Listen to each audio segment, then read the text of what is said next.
Welcome to Surreal Stadium at USC Upstate for Game 3 of the 2026 Big South Softball Tournament. The #1 seed Winthrop Eagles take the field for the first time this week against the 5 seed Garder-Webb, coming off of last night's comeback win. Welcome in, everybody. I'm Joe Skinner alongside my partner Joanne Bethay, and Winthrop is the #1 team in the regular season. They have a great chance to win this week's tournament. What makes them so good this year? Well, one thing about Winthrop is they are a really smart team, and head coach Fuller actually told me that she's been building a specific culture these past couple of years, and when she goes out and recruits, she's looking for high academic kids. So that is one thing is why this group is so good, because even though their numbers might not be flashy, they're very solid and don't make a lot of mistakes. Let's take a look at our players to watch. They're brought to us by Jersey Mike's, and Lauren Spainhauer had a big day yesterday for Garder-Webb to help spur a comeback win. I mean, she was just absolutely incredible on both sides of the ball. Solid performance, and hope to do it again today. And for the Winthrop Eagles, they have a stud freshman that's hitting in the leadoff spot of their order. Rebecca Amos has been outstanding. Yeah, she leads this team in stolen bases. She's normally their leadoff. High on-base percentage. Sees somebody that is an absolute weapon if she gets on base. The Winthrop Eagles are Big South regular season champs for the 7th time in their program history, and for the first time since 2008. They have a couple of major award winners, and after falling in the championship game to USC Upstate the last 2 years in a row, they'll look to beat and win a title here at USC Upstate this year. We'll take a break. When we come back, we'll introduce you to Garder-Webb's starting lineup and Lana Addison, the starting pitcher for the Winthrop Eagles. It is Game 3 of the Big South Tournament, coming up next from Spartanburg, South Carolina.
As Winthrop is being introduced, here's a look at the updated bracket. USC Upstate 1-0 over Radford in our first game of the day. Got a complete game shutout from their starting pitcher, Maddie Dreerup, that turns us into Game 3 of the series here. This is a winner's bracket game. Later tonight, we've got Presbyterian and Radford in an elimination game. The winner of this one will take on USC Upstate in the winner's bracket semifinal tomorrow at noon.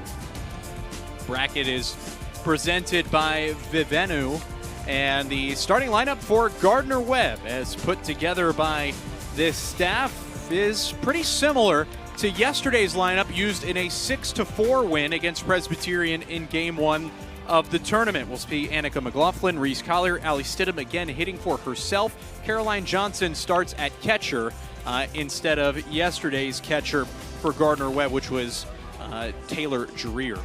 The defense for Winthrop, the regular season champions, sees Nickens, Roberson, and Amos in the outfield from left to right. Bryden, Buckner, Pearson, and Perry in the infield. Weinbarger doing the catching for first-team all-conference pitcher Lana Addison.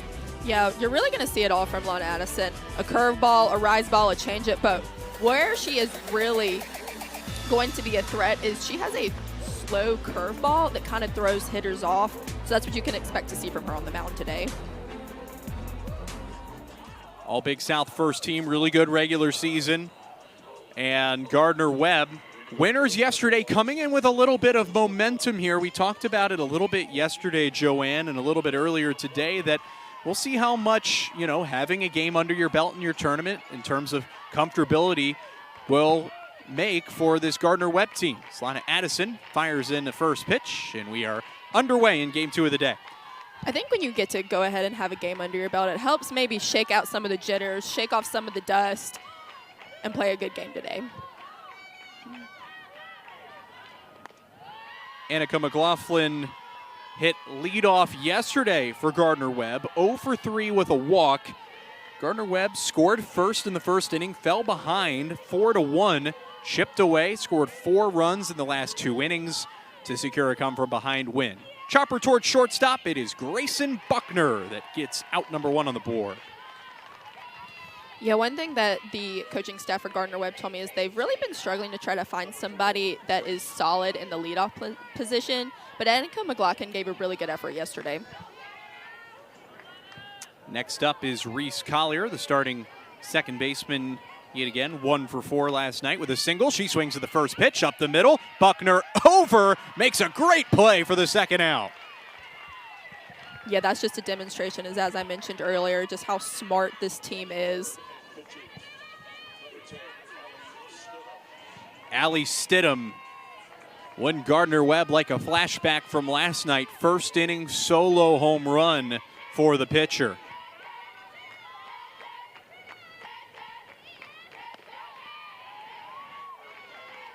One ball, no strikes. Yesterday from Allie, we saw 3 hits and a run. Someone who makes noise on both sides of the ball. Ended up throwing a complete game and add another hit to her total for this tournament. A 2-out single to extend the Gardner-Webb first inning. Lana Addison is a junior from Salisbury, North Carolina. 16 wins in the regular season, led the Big South. ERA of 3.44. She'll face Maggie Knight. Also homered yesterday in the 6-4 Running Bulldogs win. It's the first Big South tournament appearance for Gardner-Webb since 2018. They kicked it off with a thrilling win yesterday. Right now we're in the meat of this lineup, and from what I've been told, this is the quartet, as they've been dubbed. That's Allie Stidham, Maggie Knight, Caitlin Colley, and Reese Collier. Knight's a senior from Robbinsville, North Carolina. Transfer from Montreat. Hit a home run yesterday, but a 1 for 4 day. That home run really kick-started that comeback late in the game. Had a couple of triples in that game as well as Addison misses just off the plate. Gardner-Webb on the year is 31-23, 8-10 in the regular season. Pitch from Addison, ripped up the middle, another base hit. Quick throw in, gets away, but they backed up the play. Roberson was really trying to get something going. Yesterday, early on, it looked like Gardner-Webb took a little bit to kind of get going because the meat of their lineup struck out when they came up to bat. So this is what I was talking about, how sometimes having a game already under your belt can be an advantage. Gardner-Webb seems comfortable. See if they can get a lead here against Winthrop in the first inning with Caitlin Colley. First pitch swinging into left center. It's down, a base hit. Stidham is going to score, and the Running Bulldogs throw the first punch.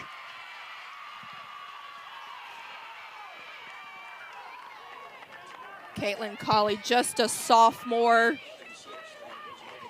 already making noise in this second game of this Big South tournament. And it looked like it was going to be a quick top of the first for Gardner-Webb. They went 2 up, 2 down, and now have strung together 3 straight hits. Caitlin Colley's 48th RBI of the year. First and second for Madden McMahon. Waters takes a strike. And one thing that you have to remember with Gardner-Webb is when they have 2 outs, that is not the time to count them out. If anything, that's the time to start watching because this team is really good at getting on the base with 2 outs. Big cut. She was looking for it all. 0-2. McMahon Waters, 1 for 4 yesterday. Singled, scored a run. Sophomore from Cornelius, North Carolina. Allie Stidham is back in the circle for Gardner-Webb after a complete game last night. 0-2. Fouled off. This game starting about 2 hours later than it was supposed to because of rain overnight into this morning into Spartanburg that pushed all the games back 2 hours. Upstate with a 1-0 win against Radford in game number 1. Later today, Radford will have to play an elimination game against Presbyterian. 0-2. McMahon Waters floater into right. In on it is Amos. It's out number 3. Gardner-Webb 1 run on 3 hits in the top of the first. And the number 5 seed has a 1-0 lead on the number 1 seed as Winthrop comes to the plate next. All shapes and sizes. At First Citizens Bank, we roll with your goals because we're built for what you're building. Fit for your ambition. First Citizens Bank. After 5 years of military service, Staff Sergeant Zaragoza is still setting goals. Come on, Vincent. But mostly for her son. You got this.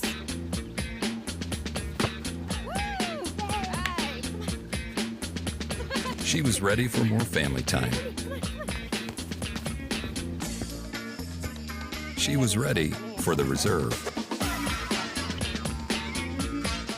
At Jersey Mike's, they slice your order fresh right in front of you. And let me tell you, watching that can send a rush of emotions through a person.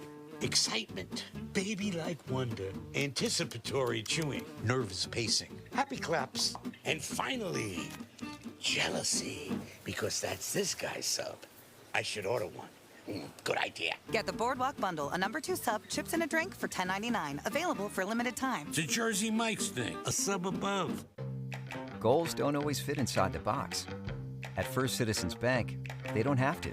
We have solutions for ambitions of all shapes and sizes. Lose the box, get the ball rolling. Fit for your ambition. First Citizens Bank. Welcome back to Spartanburg. The starting lineup is presented by First Citizens Bank. Rebecca Amos, the freshman first-team all-conference outfielder, will bat in the leadoff spot, followed by Peyton Bryden, Dara Nickens, and Tia Beckham. 286 hitting as a team, 5 runs per game as Amos digs in. Freshman right fielder facing Allie Stidham takes ball 1. Amos is a freshman from Walnut Cove, North Carolina. And already a stoppage in trying to get some new pitch device info on the catcher, Caroline Johnson. Allie Stidham, what a start it was for her yesterday. Complete game in the win. Did give up 11 hits, but worked around that along with 5 walks to give up just 4 earned runs. Second team all-conference pitcher finds the strike zone. ERA elevated a little bit, 4 earned runs yesterday, up to 3.38. Look to have a little less traffic today with those hits and walks that she had to work around. Off-speed strike to Amos, who's hitting 354 on the year. First team all-conference outfielder.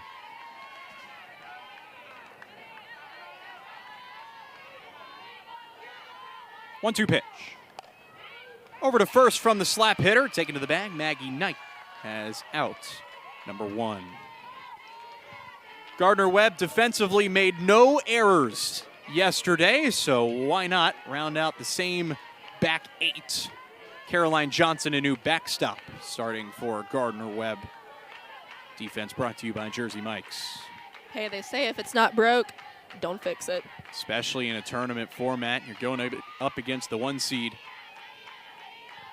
Peyton Bryden's a junior from Victoria, British Columbia. Takes ball 1.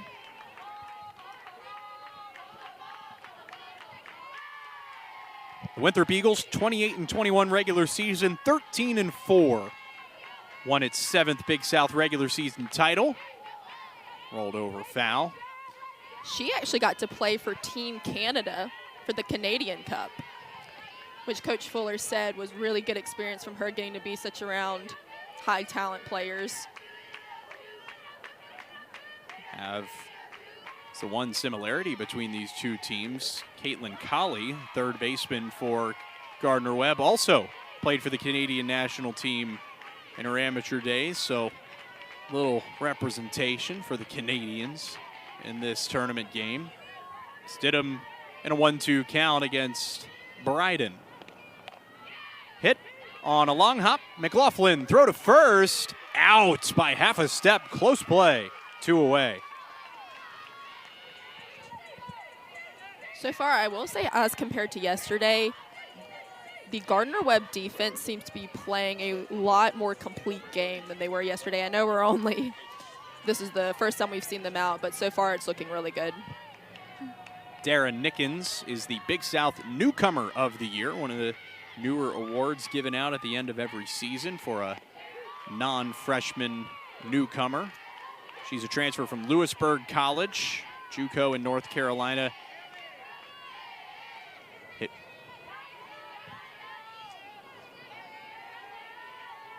.350 in the regular season. This one backs up the lefty. I know she's typically one that gets walked a lot, but Stidham's making the choice she doesn't want anybody on base to be in the possibility to score.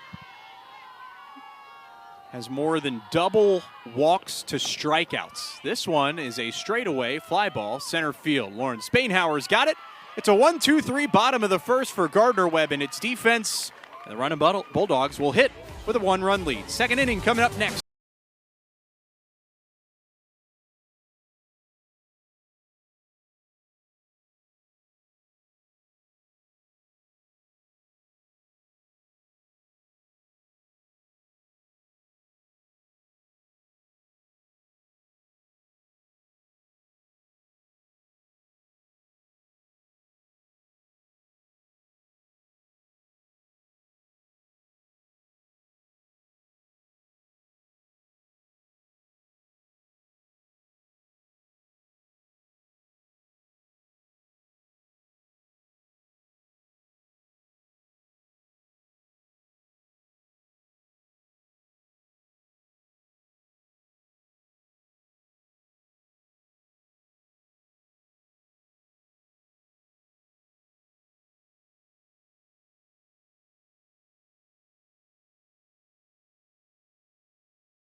Winthrop, the longest tenured member of the Big South, making its 33rd tournament appearance.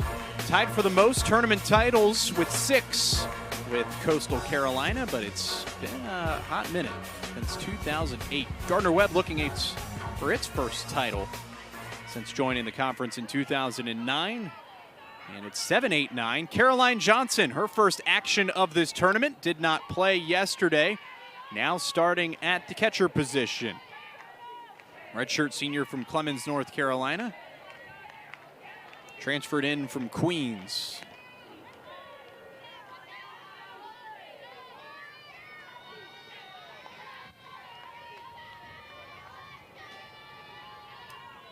A 1 count. Addison winds and fires.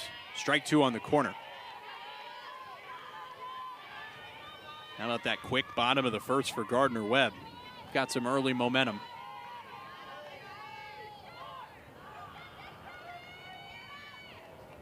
Pitch is launched, but way foul. All barrel from Johnson. .292 hitter in the regular season.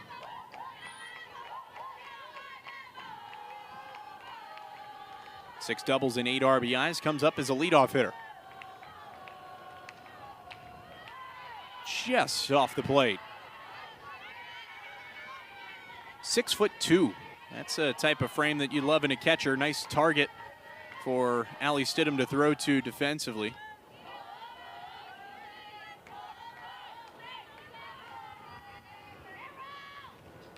Johnson rolls it to the left side of the infield. It's the first action for Peyton Bryden to get the first out. Lauren Spainhauer, our player to watch, is next. It's a Winthrop team, Joanne, that has been in this league for a long time, has been competing for league titles for a long time, and they've come very close. 2 years in a row, they've lost in the championship game. You can tell it's a hungry team on a mission this week. As somebody who was born and raised in South Carolina, you always heard about Winthrop softball. I actually had a friend who played there. They've always been a very competitive team. But when I talked to Coach Fuller, they're definitely playing with a chip on their shoulder. They have a taste of what it's like to almost win a championship, and this year they won it all.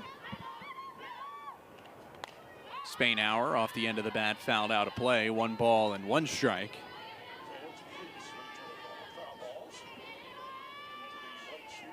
Addison started her college career for her head coach at Division II, Lees McRae, in 2024. Transferred with her head coach to Winthrop in 2025, now in her 2nd year in Rock Hill. 1-1.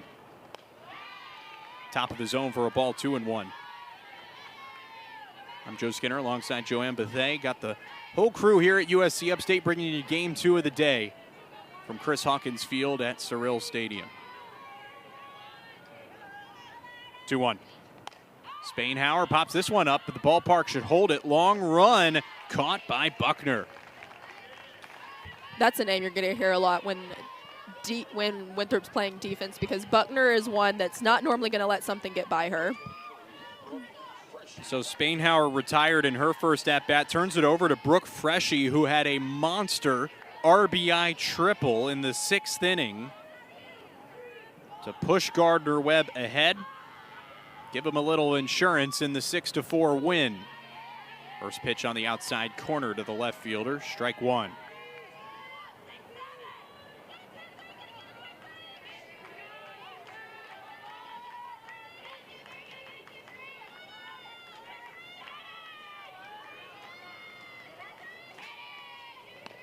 Freshy takes another strike. Addison doing a good job hitting her spots early on, keeping it on the outside in this inning. 0-2.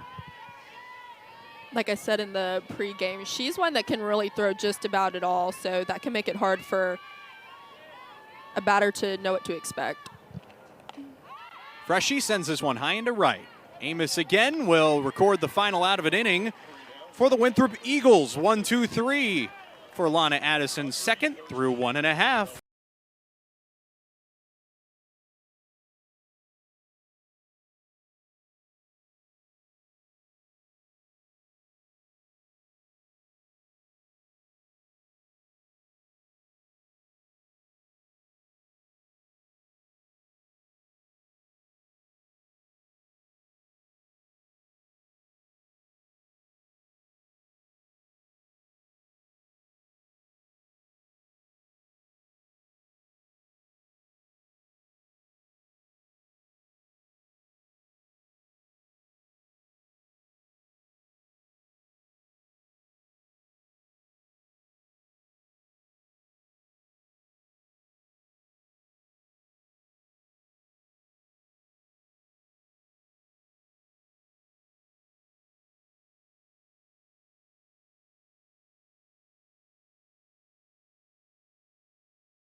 This Big South broadcast is brought to you by SoldOut.com, the official ticket resale marketplace of the Big South Conference, by Jersey Mike's, and by Vivanu.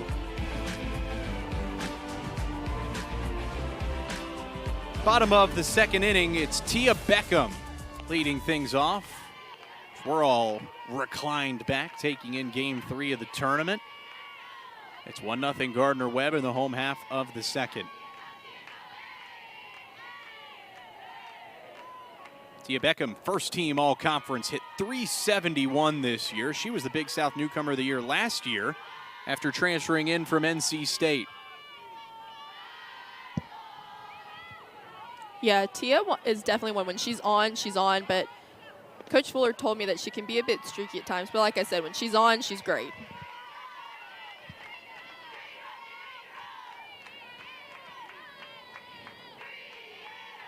Semi-homecoming for Tia. Already plays in her home state, but she's out of Greenville, South Carolina, J.L. Mann High School. Strike right at the bottom of the zone on a 3-0 pitch.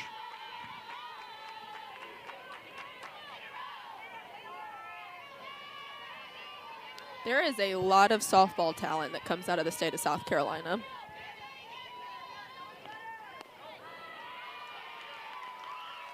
Ball 4.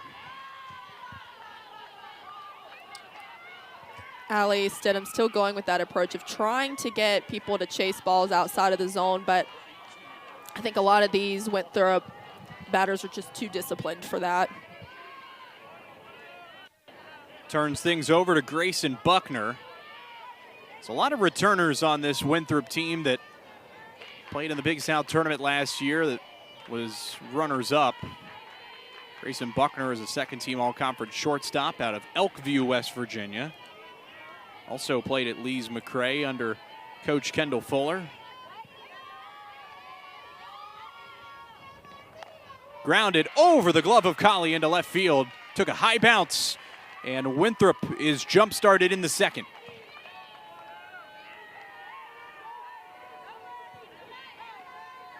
A walk and a single now for the catcher, Annalisa Weinbarger. I have a feeling that this game is going to be a little bit different than the one we had right before this.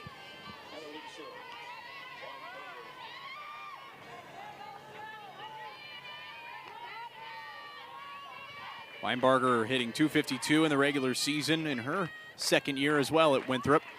Drops a bunt down in a bunt situation. Colley's throw to first is there. But Weinbarger does her job, 1 away and 2 in scoring position.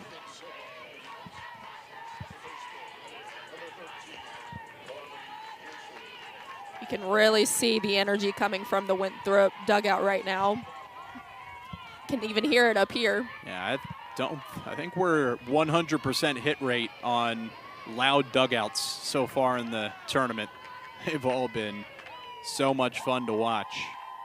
Carly Pearson takes a strike.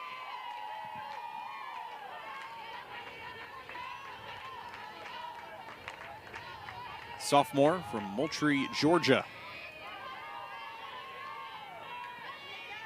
Beckham at third, Buckner at second. Tying in the go-ahead runs here in the bottom of the second. I want to know the story behind that shark. Oh. We got an Uno card in the back. We've got a plush shark. Winthrop has brought props with them. Bunt attempt is foul. We got a chain. Hey, every girl knows the importance of a good stuffed animal, okay? That's true.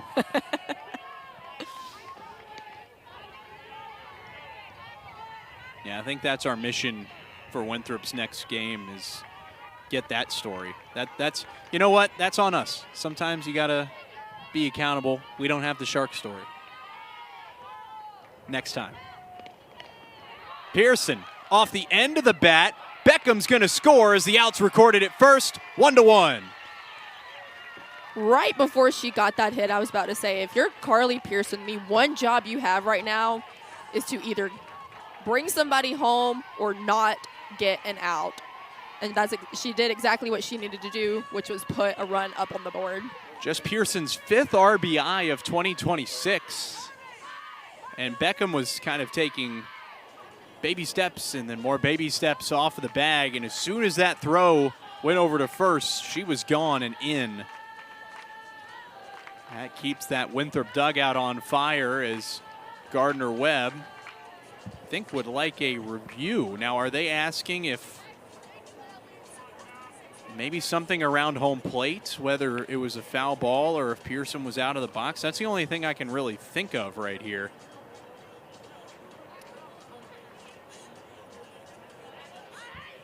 Yeah, we didn't have any tag situations at home plate. And it was a clear out at first. So I'm not really and that sure. helps Garder-Webb. So it has to be something at home plate with the hitter, with Pearson.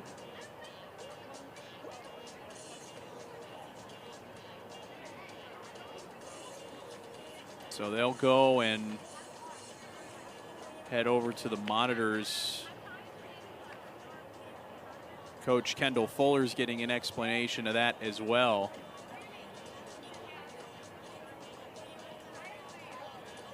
We saw a lot of Gardner-Webb's dugout yesterday. They had tons of energy in that 6-4 win. I didn't notice the cowboy hats yesterday. I think that might be new. Yeah, the cowboy hats, that was a feature. They're keeping that going. They were dancing in a one-run game of the 6th inning in the outfield yesterday. Why not? Well, this is maybe the quickest check of the monitor of all time. That was like less than 20 seconds. Here comes a call.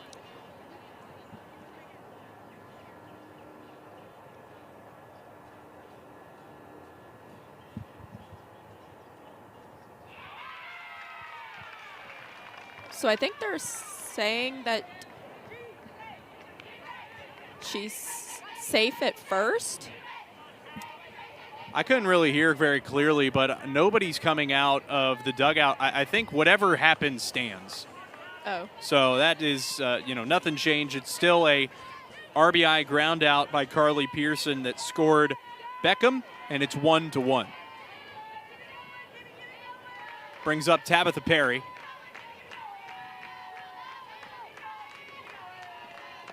Pitch almost hit Perry, the sophomore from Winter Garden, Florida. So we got ourselves a tie game, 1-1 in the home half of the second between Winthrop and Gardner-Webb.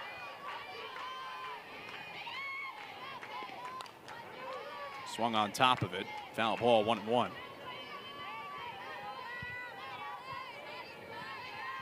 Perry hitting 179, stays in the starting lineup. Emma Robertson is on deck. Ball and a strike, pitch from Stidham. Off speed, perfect pitch on the corner.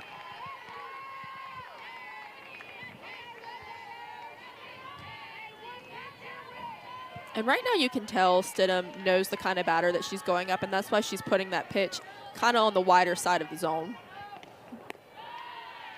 Johnson tried to frame it up. Not much doing there. Go ahead run stands at third base. Form of Grayson Buckner, who reached on a single. Roller over to first. That feels like a foul ball. Yeah, it is. And that's maybe most going to feel like a foul ball to Tabitha Perry. She was limping out of the box off her foot. Yeah, I think that one might have bounced off the side of her foot. No ankle guard there either. I see that so common nowadays. A lot of pole hitters want to protect the inside of their ankles. Yeah, I see her shaking her foot, so hopefully it doesn't become an issue.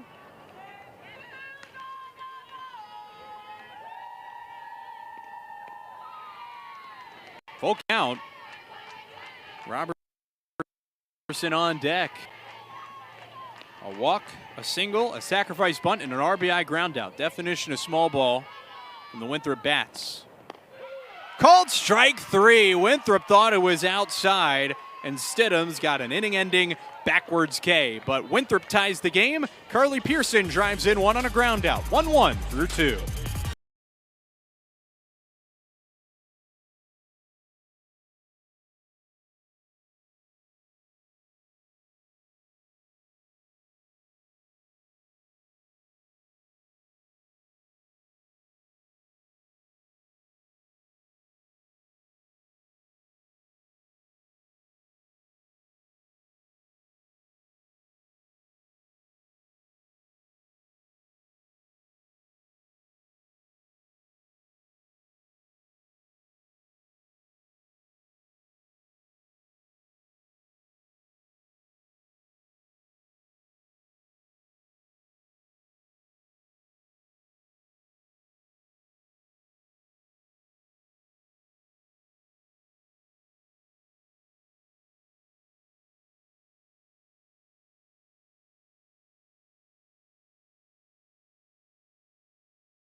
Big regular season for Garder-Webb. Got off to a great start. Kind of faltered for a stretch there, but have found their way to their first Big South tournament in 8 seasons. Now 31 in 23 after yesterday's win. Top of the order, Annika McLaughlin, senior from Tucson, Arizona, facing Lana Addison, now in a 1-1 tie. Chopped over to short for the slap hitter. Going to be a tough play for Buckner. Strong throw across the diamond for the first out.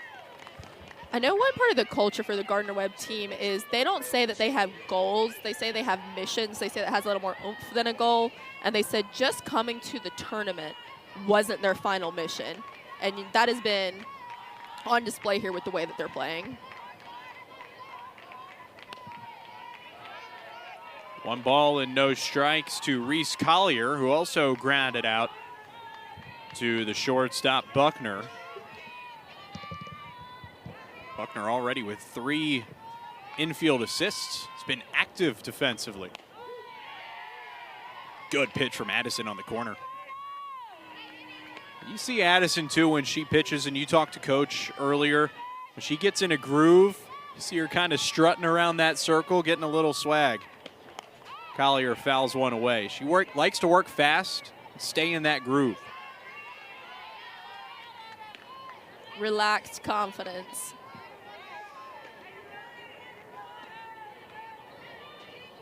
Works out for some more than others. 1-2 to Collier. Good take from the Mississippi native, Brandon, Mississippi. Second team all-conference second baseman. One of the top power hitters in the league.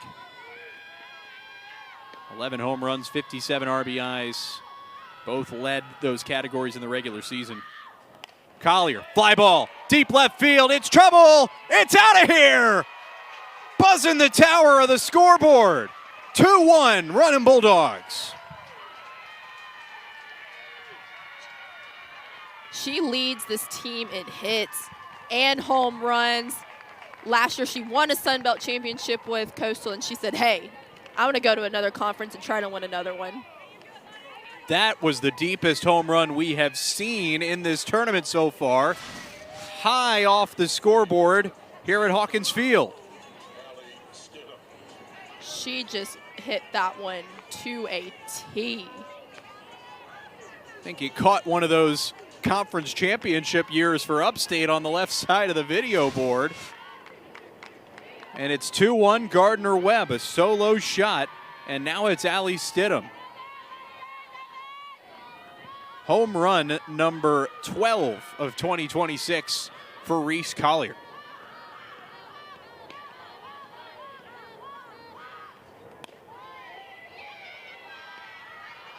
Two balls and no strikes.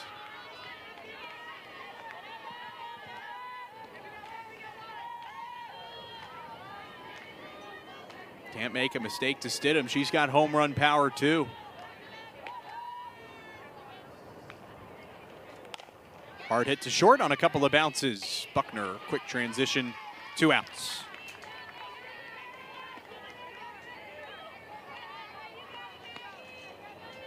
First baseman, number 22, Maggie Knight comes up after the ground out following the homer. First pitch, strike, right in the outside black. Addison dialed back in here with 2 away. Maggie Knight leads this team with an on-base percentage of .477, so she's someone that normally finds a way to get herself on base. 29 walks to just 15 strikeouts this year, regular season and postseason included.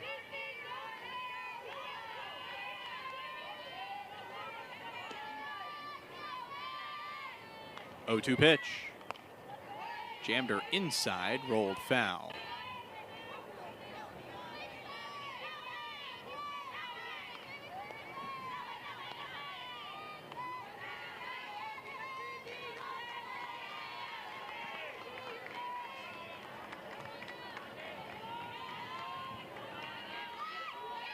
Oh-2 pitch. Addison on the hunt. Misses high.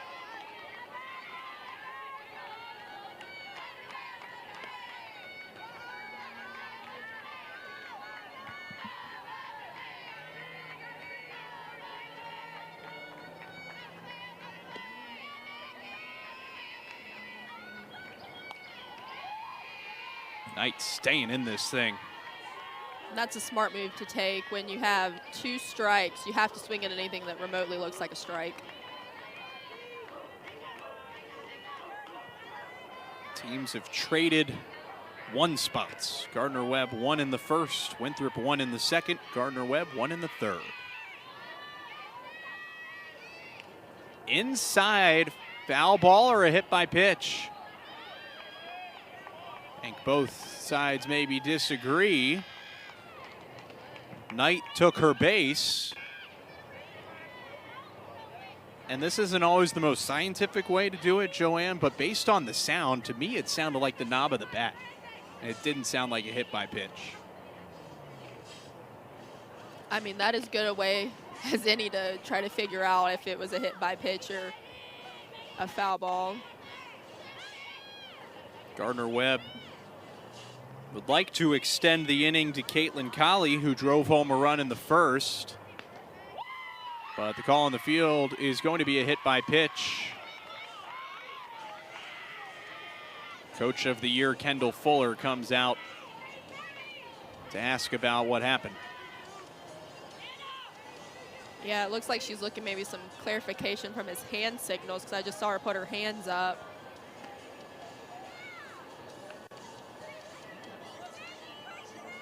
Addison waiting.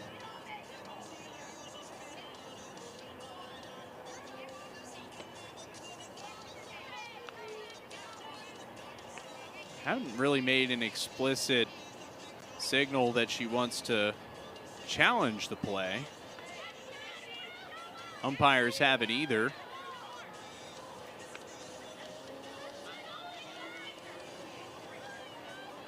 I will say I have been surprised by the amount of batters hit by pitches so far in this tournament.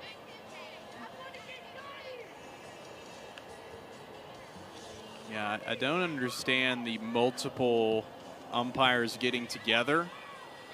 I think you either got to, do you want to challenge it or not?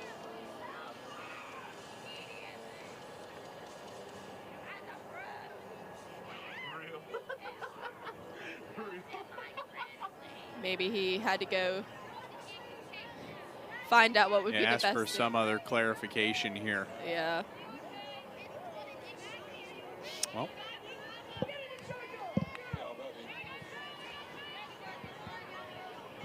Caitlin Colley's waiting patiently.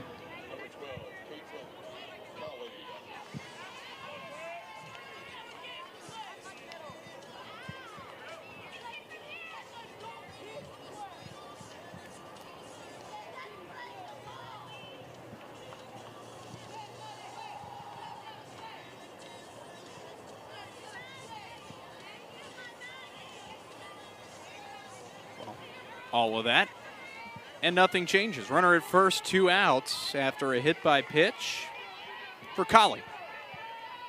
1 run already home for Garder-Webb in the third.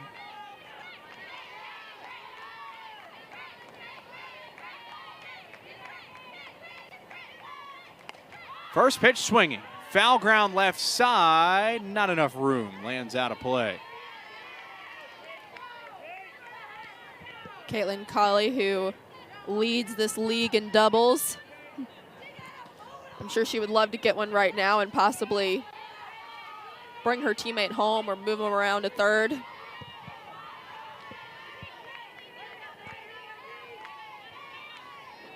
The Canadian counterpart to Peyton Bryden, the Winthrop player, as this one gets away, and Knight will move into scoring position. Caitlin's from Ontario, played for the Canadian under-18 national team in a World Cup for 2025.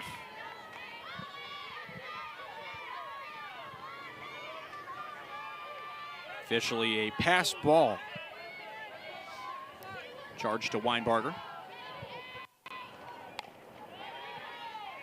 Foul and snagged by the third base coach, Nick Puglisi. Nice round of applause from his own dugout on the first base side.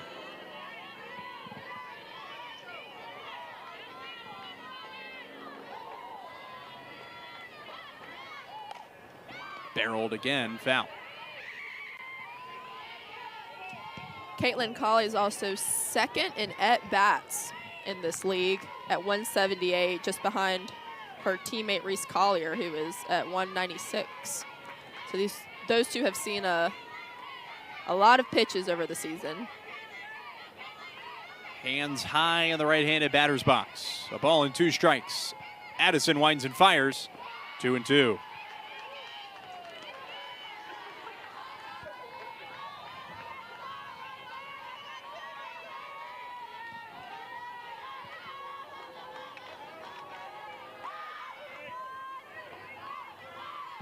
Runner in scoring position, Garder-Webb looking for more. Fly ball into left. Nickens back, makes a running catch. Over her shoulder to save another run. But Reese Collier unloads a solo shot to left field and puts Garder-Webb back ahead by 1. It's 2-1, halfway through the 3rd inning. Everyone wants to win, but not everyone puts in the extra work. The alarms before sunrise, the reps when no one's watching, the adversity you overcome, the pressure you embrace. In the Big South Conference, we're not just chasing trophies. We're chasing success that lasts a lifetime. Because winning doesn't stop at the final whistle. It carries you forward in sport, in life, and everything you do. This is the Big South, where winners are made. At Jersey Mike's, they slice your order fresh right in front of you. And let me tell you, watching that can send a rush of emotions through a person.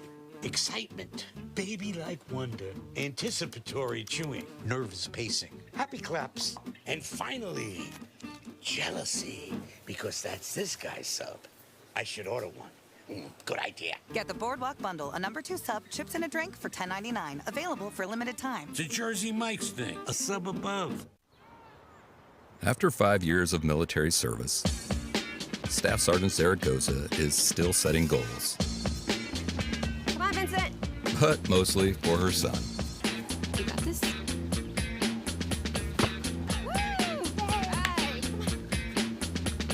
She was ready for more family time. She was ready for the reserve.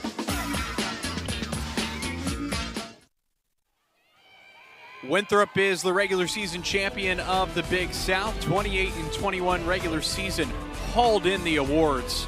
2 major individual awards and 7 all-conference selections. But they trail here, Garder-Webb 2-1. Garder-Webb back on top after the solo shot by Reese Collier. Emma Robertson leads things off. Well represented, Joanne, on the postseason awards based on the year that the Eagles had. Yeah, and I mean, one thing that Coach Fuller really emphasized to me, because I asked her about her being the head coach of the year, and she said, my name is on the award, but you only get that when you have a great team and a great staff. So she gave a lot of kudos to her entire team and what they've been able to put together this season. Coach Fuller is in her 2nd stint as head coach of Winthrop. 3rd season of her 2nd stint. 5 years total at Winthrop after the bunt foul ball. And 8 seasons total as a head coach between Winthrop and Lees McRae, Division II in Western North Carolina. Robertson is a junior from Moncks Corner, South Carolina. .225 hitter in the regular season. 9-1-2 for Winthrop due up. This pitch that's a little low. Johnson liked it, kind of gave her the point back out. And even though it was a ball, it was still what Garder-Webb and Allie Stidham wanted to execute. Infield playing in for the slap-hitting lefty. Right back to Stidham. Has enough time to get the out.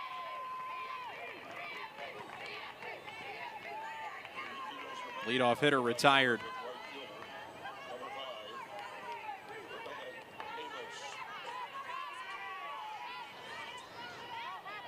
Rebecca Amos, 0 for 1, grounded out to first to lead off the game. But man, she has put on an impressive season. 11 RBIs, 43 runs. She just knows how to make noise when she comes to the plate. Stidham has just been on an absolute tear. The 4 earned runs she allowed at her start yesterday against Presbyterian.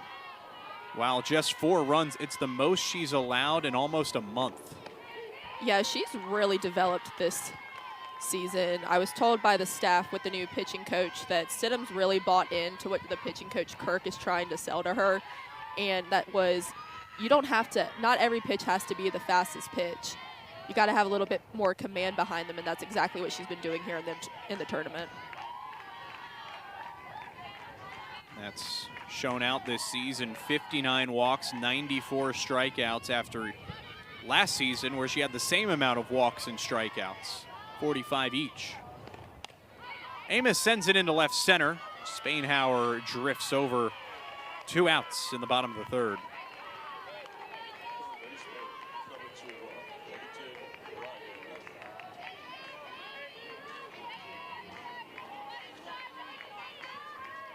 Two-hole hitter Peyton Bryden grounded out to short, 0 for 1.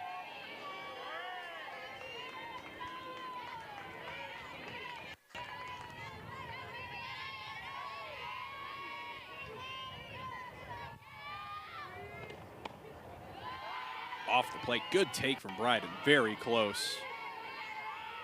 Yeah, Bryden's another one that's had a great season. 41 RBIs, 9 home runs, and 42 runs.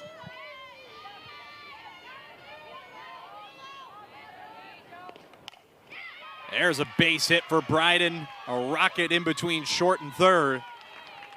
2-out base runner for the number 1 seeded Eagles.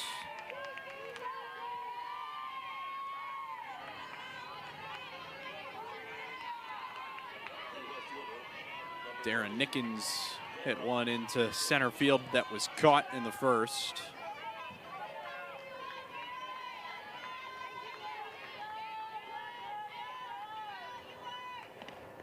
Two-out pitch, down and away.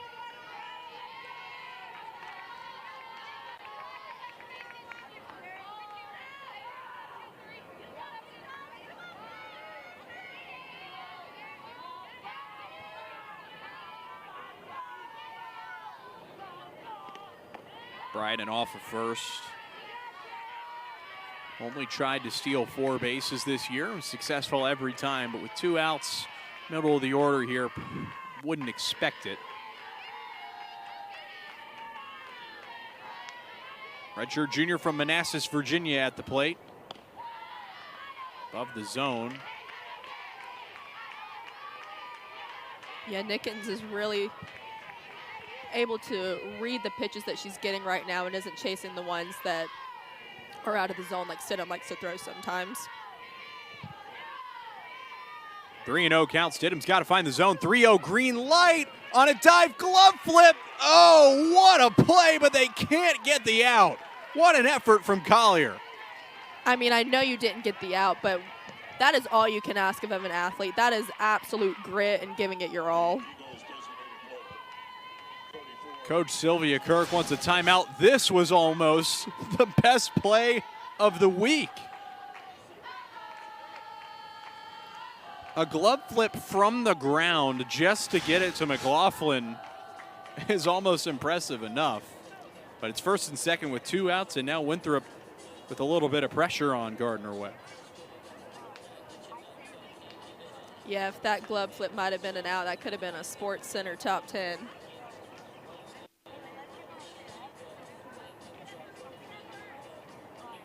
So it gives way to Tia Beckham and Garder-Webb, who used a lot of mound visits yesterday, try and settle down this team. And we know they play with so much energy that I would imagine for this staff at sometimes in the big moments, you got to rein it in just a little bit.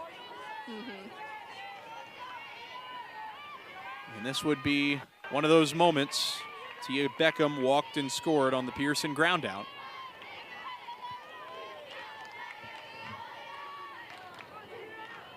.371 hitter. Had the best slugging percentage in the Big South this regular season at .712. 13 doubles, a triple, and 10 home runs.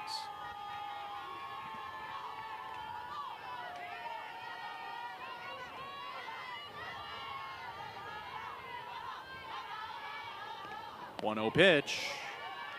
A little bit high. 2 balls and no strikes. Bryden off of second, Nickens off of first.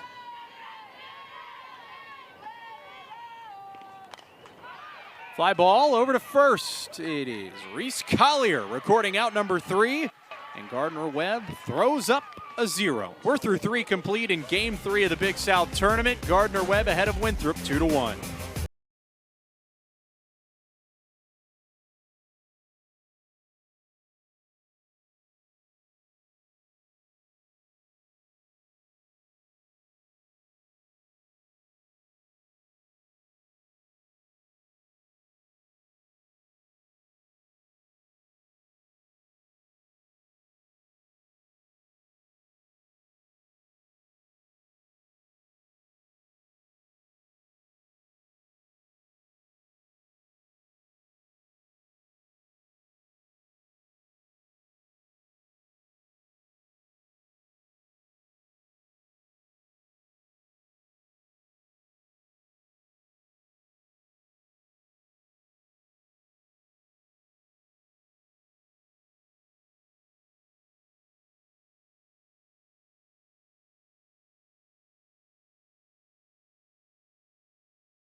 Garder-Webb picking up 4 all-conference picks. Caitlin Colley on the all-academic squad.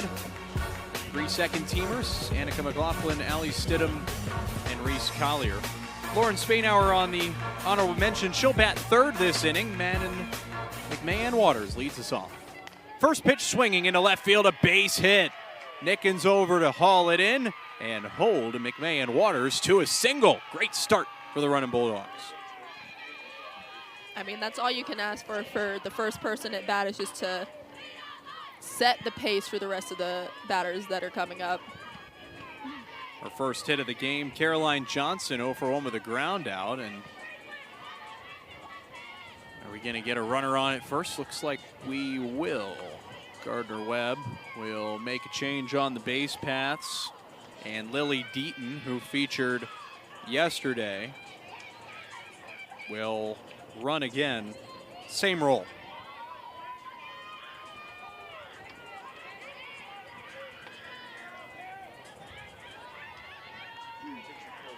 Deaton pinch ran in the Presbyterian game. Ended up scoring a run in the 7th that helped Garder-Webb pull ahead. So Deaton, junior from Indian Trail, North Carolina, takes over at first base. Caroline Johnson at the plate. She bunts right back to the pitcher. Off the glove of Addison. Throw from her knees. Great pick at first to record the out. I mean, what an effort. First trying to catch it in the air, realizing that she didn't, and not giving up and still getting the out. Johnson does her job, but it took a huge effort by Lana Addison to record this out. And there's a runner in scoring position for Lauren Spainhour. Who yesterday, Lauren Spainhour, really was showing that she was a little bit better than honorable mention. Having 1 run and 3 hits, 2 RBIs, just all around great offensive performance yesterday. Popped out in the infield in the 2nd, so she's 0 for 1. Which is off the plate.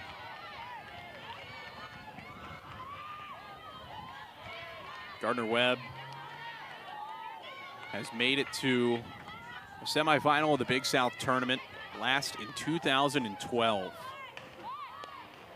A win here today would take him to the winner's bracket semifinal. 2012 was the elimination game semi.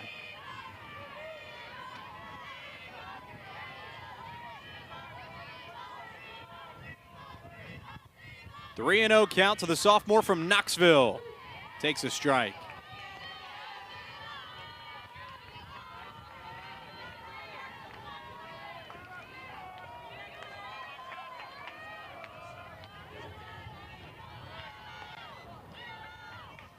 Hitters count 3-1. Full count. Addison challenging Spainhauer here to take the bat off the shoulder.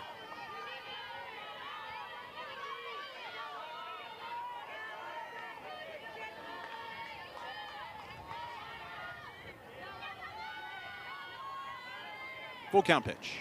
Ball 4. It's another free pass. Hit by pitch in the second. And now the first walk there from Addison. And what a great job by Spainhauer to be disciplined at the plate and not chase those balls that Addison was throwing, trying to get her to strike herself out. And head coach Kendall Fuller will come out to the circle for a meeting. We know that Winthrop has a lot of options pitching-wise.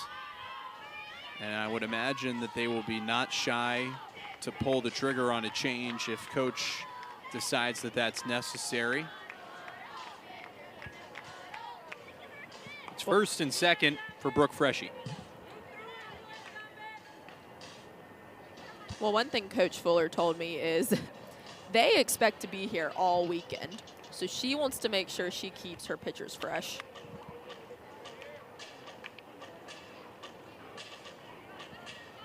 Addison pitch count only in the 50s.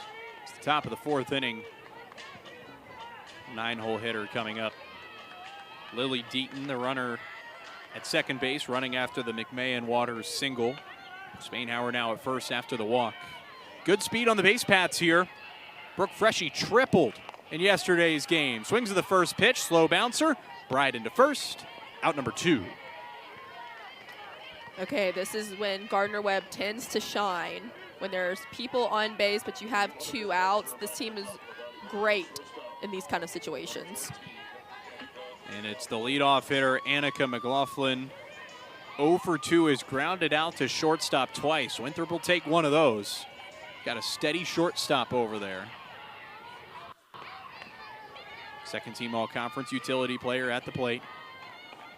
From the left side, drops a bunt down with 2 outs. Trying to sneak a hit in there, and it's foul 0-1. Kind of surprised to see that with a couple of runners in scoring position.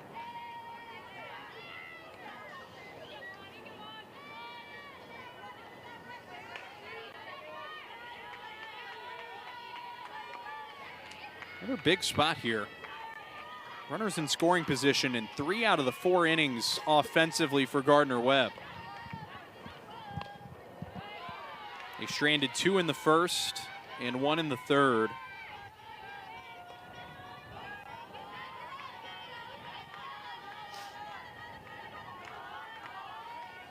One ball and 1 strike. Drops a bunt down. Bryden fumbles with it, and the run will score. 3-1 Garder-Webb.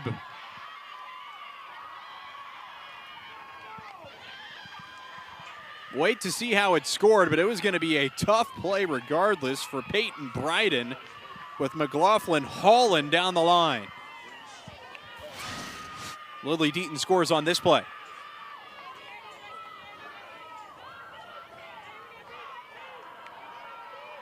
Spainhauer to third, McLaughlin to first, and now it's Reese Collier, who had a big blast last time up. McLaughlin will steal second without a throw. It'll be ruled a bunt single with an RBI for Garder-Webb shortstop. 3-1. Pitch is high and outside.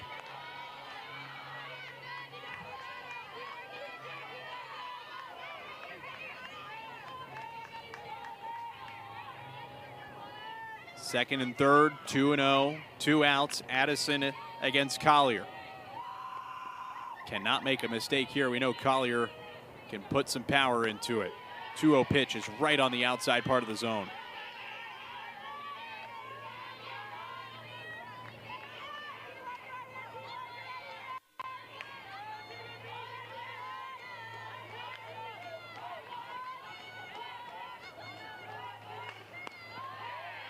Touch too low from Addison. She's all over the edges of the zone. Control is there. has fallen behind a lot of hitters.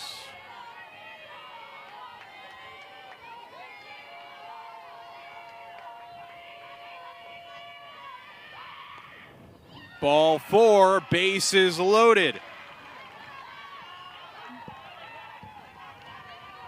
Seventh batter of the inning for Garder-Webb will be Allie Stidham. Weinbarger coming out to talk with her pitcher. I mean, this is a crucial point when you are already down 2 runs, bases loaded, knowing that this team is really good when it comes to 2-out situations. You really want to get your team out of this situation. And Stidham is 1 for 2 with a single and a ground out. Winthrop trails by a pair, but Garder-Webb can put some distance between them and the Eagles on the scoreboard.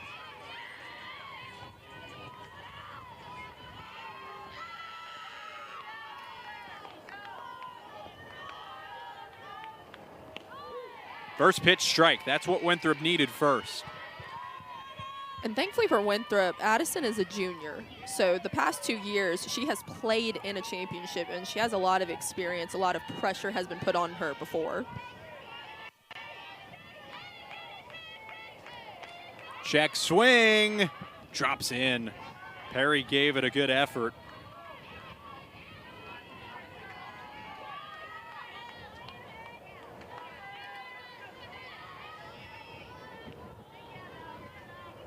Time given to Garder-Webb. Stidham is behind 0-2. Kind of had a check swing, maybe a little indecision, and some confidence the center of that conversation between Stidham and her coach.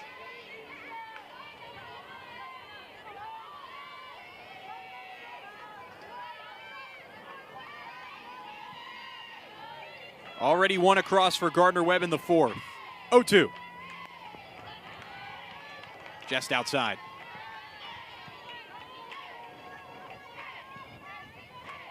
If you're Allie, you've really got to be smart here considering you have 2 strikes.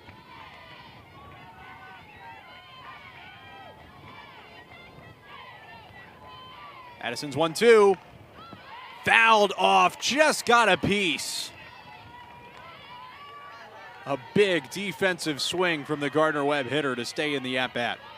And that was a smart decision. Like I said, you, if anything even remotely looks like a strike and you have 2 strikes, 2 outs, you got to be swinging. Spainhauer at 3rd, McLaughlin at 2nd, Collier at 1st. Bases loaded, 2 outs, and the Garder-Webb 4th. Just off the plate, another good take from Stidham, 2-2. Yeah, she's being a really smart at-bat right now. Opportunity to really blow it open with a base hit.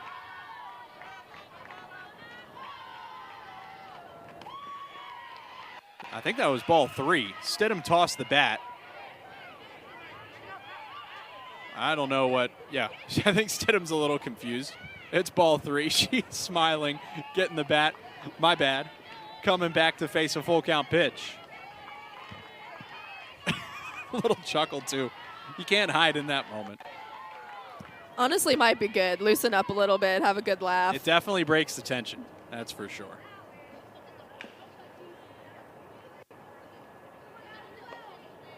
And Kendall Fuller, the head coach of Winthrop, talking with the home plate umpire.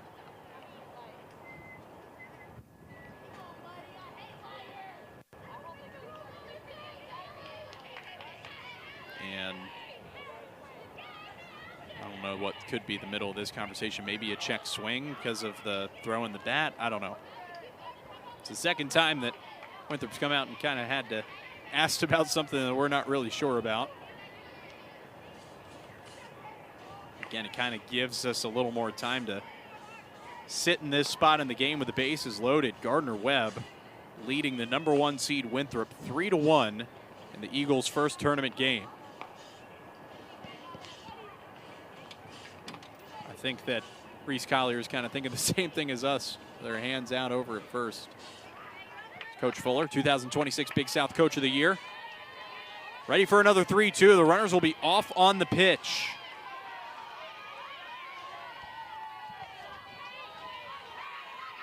Maybe the biggest pitch of this game so far.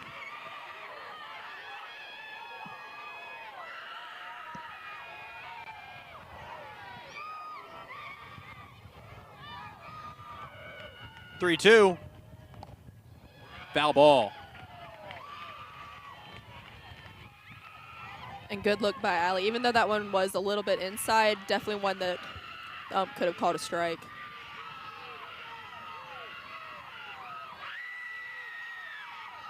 You think that Garder-Webb dugout's into this?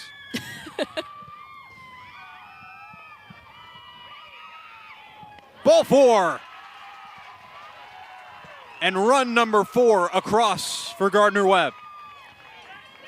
Like I said, for Garder-Webb, just making the tournament was not their final mission. And you can tell right now they are giving 110% in every play that they're putting in. I know one thing, Reese Collier, who won a Sun Belt title, has been playing at a championship level and has told everybody on her team, that's the level I also expect you to play at. Now it's Maggie Knight. First pitch strike on the outer half. What an at-bat from Stidham. Not only draws the bases loaded walk, she was behind in the count 0-2.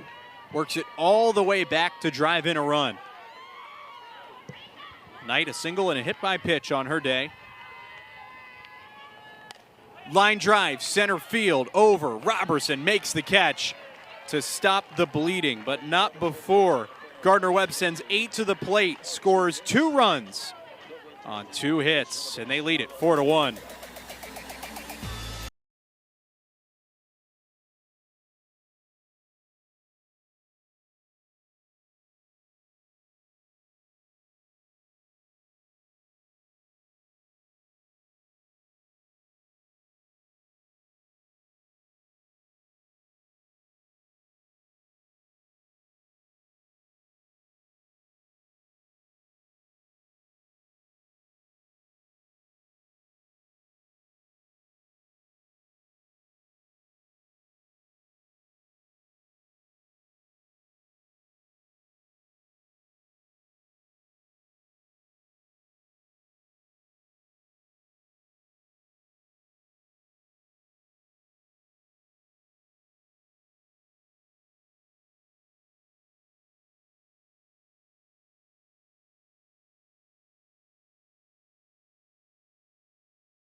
Winthrop really raking in, as we mentioned earlier, the all-conference awards. 3 first-teamers, 3 second-teamers. Newcomer of the Year and Coach Kendall Fuller, her first Coach of the Year award.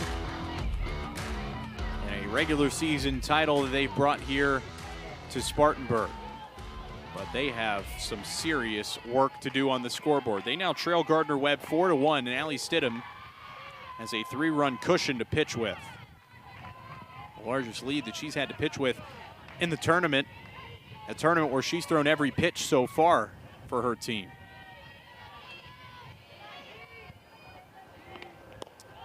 Grayson Buckner is the Winthrop shortstop. It's 1-1.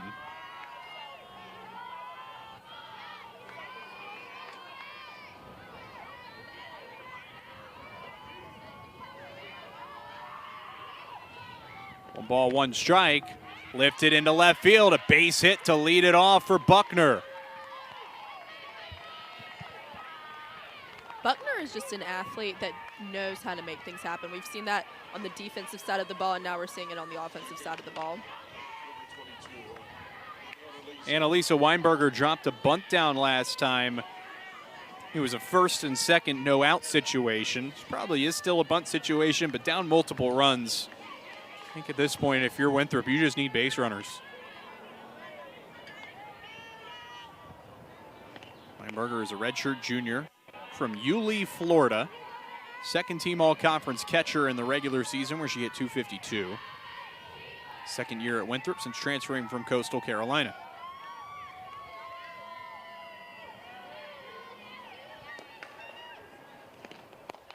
Stidham misses low. One thing about this Winthrop team, though, is multiple times this year they have won games coming back late. So this is definitely a team you don't want to count out.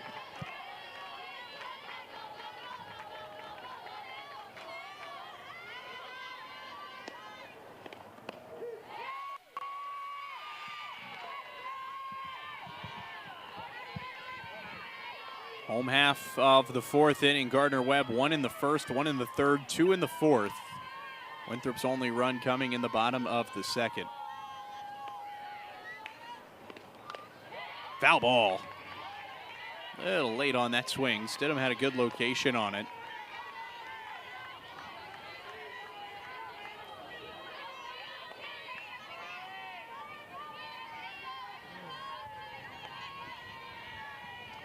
Weinberger's had 9 home runs this season, top 10 in this conference.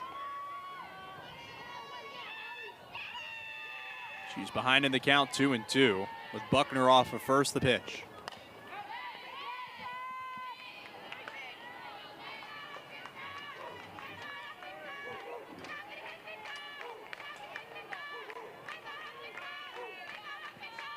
(13-4). Big South regular season for Winthrop. Played a regular season series against Garder-Webb back at the end of March. Weinberger into deep left.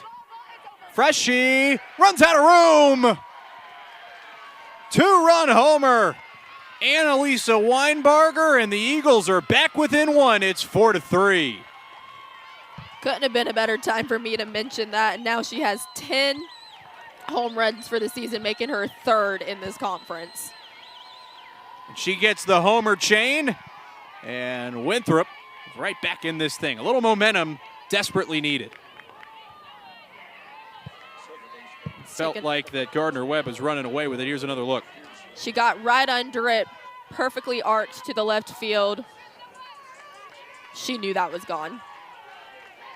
Winthrop swept Garder-Webb at home March 20th and the 21st, 7-3, 7-4, 3-2.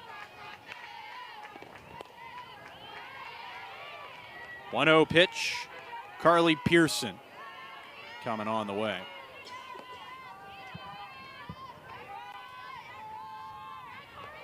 The only Big South series that Winthrop lost all year. This pitch to Pearson misses downstairs, 2-0. Is the team that's playing for its season tonight. They dropped 2 out of 3 against Presbyterian in their first conference series, March 13th and 14th.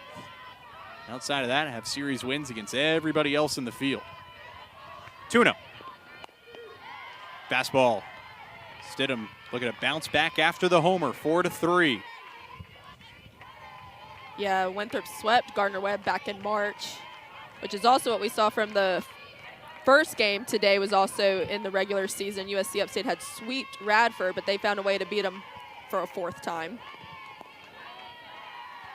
3 balls, 1 strike. Stidham behind Pearson, drove in the first run on a ground out.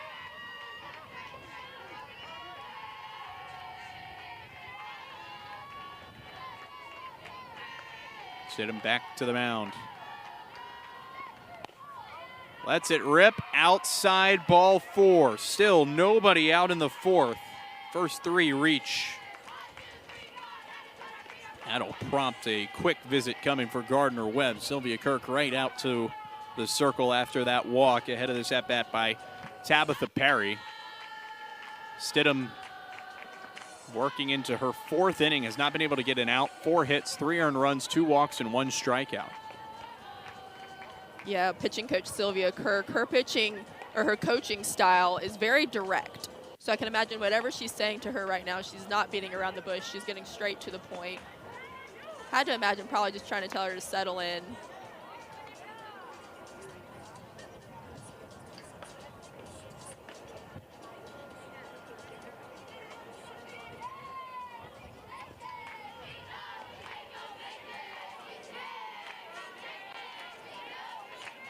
Coach Kirk back into the Garder-Webb dugout.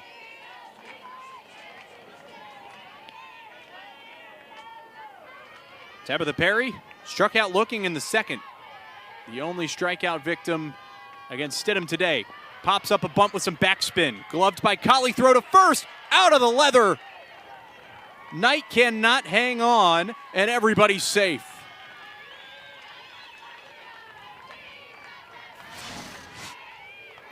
Take another look here. Great throw, just couldn't extend there on the first baseman. That'll go down as an error on this Garder-Webb defense. A throwing error on Colley. Emma Robertson, 0 for 1. Wants to bunt, offers at it, fouls it off. Tying run in scoring position for Winthrop. The Eagles have not led in this game.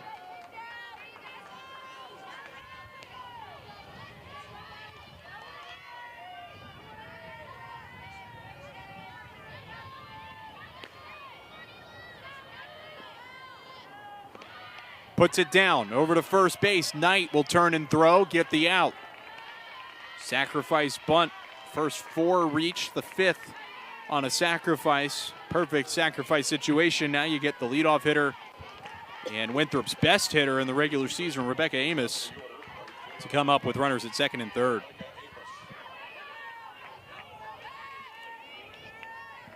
She is 0 for 2. Ground out to first, fly out to center. Tying and go-ahead runs in scoring position.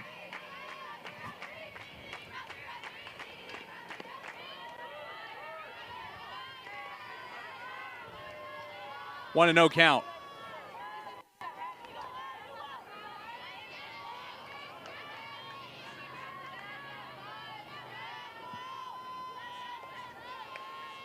One and no.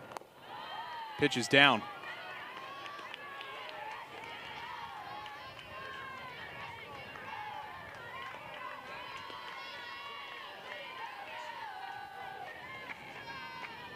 Infield in for Garder-Webb. Hitters count to Amos, who can do some damage.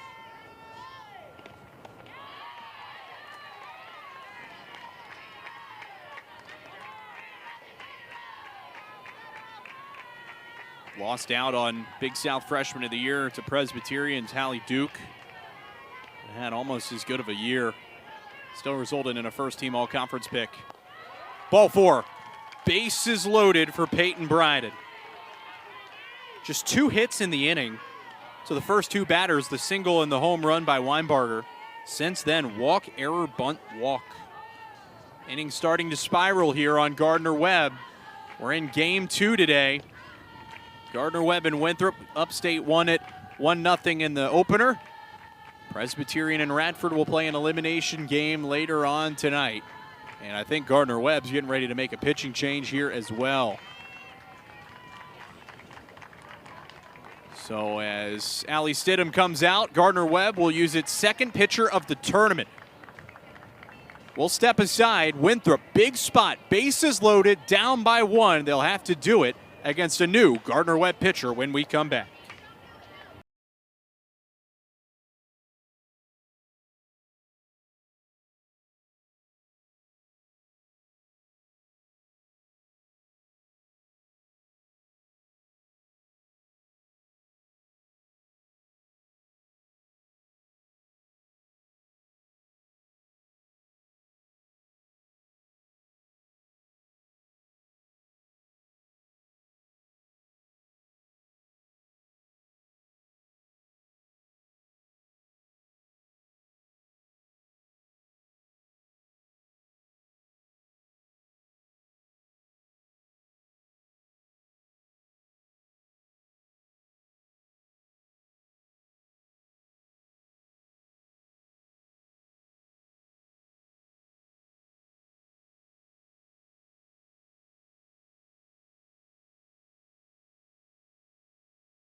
Freshman out of Godwin, North Carolina, Glenna McLam is the new pitcher for Garder-Webb.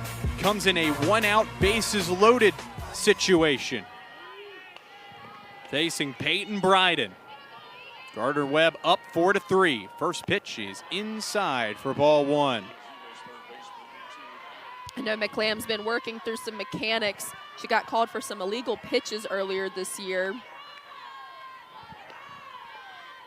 Bryden is 1 for 2 in the game, singled in the third. Pitch is down. So Stidham responsible for all the runners on base. 3 1/3 innings, 4 hits, 3 walks, 1 strikeout.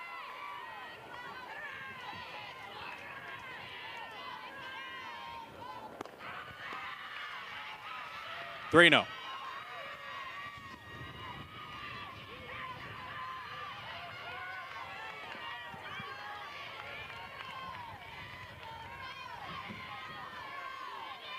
Three-0 pitch. Ball 4. A 4-pitch walk from McLam, and the game is tied. Third walk of the inning.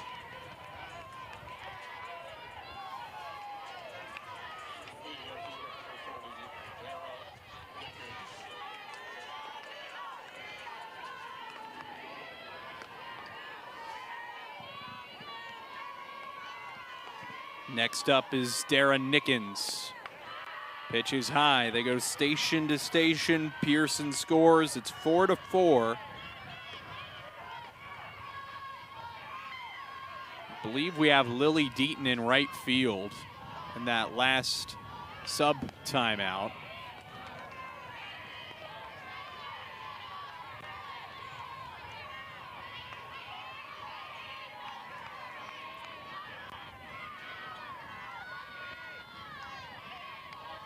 Nickens is 0 for 2. McLam comes in a tough spot. Pitch off the outside corner. McLam, a 4.67 ERA this season. 28 appearances, this being her 29th. 16 starts. Big South leading 4 saves. Nickens takes a strike.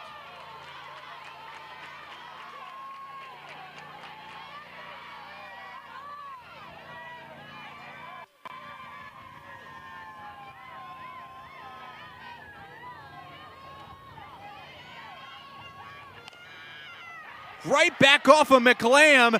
Everybody's safe. That was tagged by Nickens, and the Eagles have their first lead. Yeah, unfortunately for McLam, she got her glove on it, and then she just could not figure out where the ball went. And they'll call time and try and slow things down here. Winthrop has put up 4 in the inning to take its first lead of the game, 5-4. Still just 1 out. And that might be a quick hook on McLam.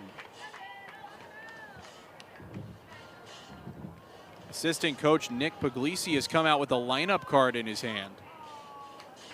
We also see pitching coach Sylvia Kirk coming out. Yeah, that's going to be it for McLam. Another look. Couldn't quite glove it.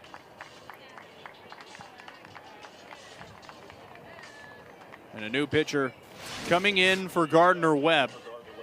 It is number 44, Anna Hornbaker, a sophomore from Berryville, Virginia, making just her 12th appearance of the year with a 10.28 ERA, 18 walks, 5 strikeouts.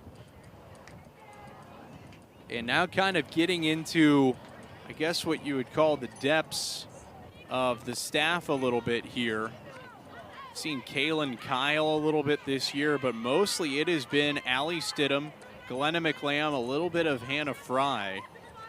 Those were the top 2 options coming into the tournament, and Winthrop has gotten through both of them. Yeah, absolutely. Hornbaker did get some time in, and she pitched against Radford, but unfortunately lost that game. So Glenna McLam could not get an out, a walk and a single. Tia Beckham is the 9th hitter of the inning. There's also going to be a pinch runner coming on for Winthrop over at first base. It'll be Millie Watts. And run for, I believe it was Darren Nickens.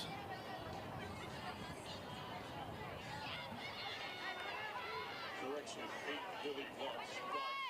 Running at first. You can see all of the infielders giving Hornbaker a lot of encouragement right now. So the sophomore from Clayton, Georgia is the new runner at first base. And Hornbaker will pitch. To Tia Beckham with the bases loaded and 1 out.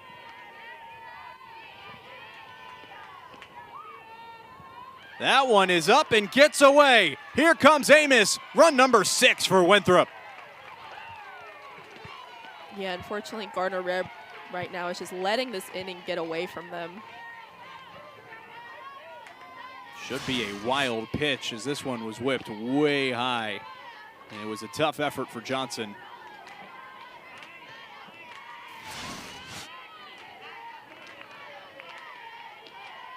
A 5-run frame for Winthrop that started with a 2-run homer by Weinbarger off of Stidham.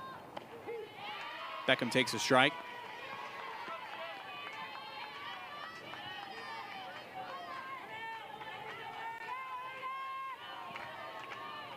Beckham a walk and a fly out on the infield.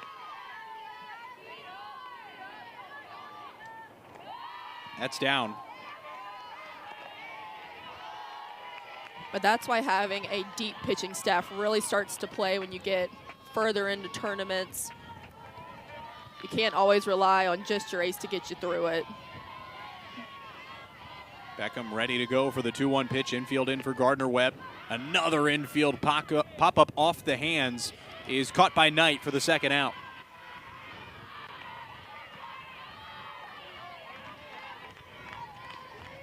So it'll be up to Grayson Buckner, who got this inning started. Winthrop has batted around.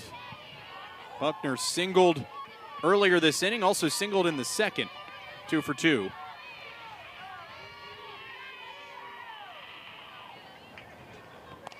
Sliced foul towards the right side.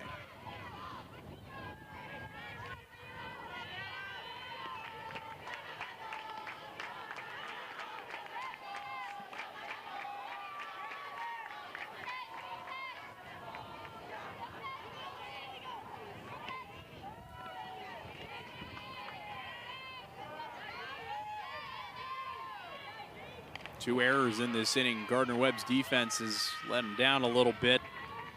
Error on the 3rd base, Colley on the throw, and also McLam. That 2nd play where it came right back to her.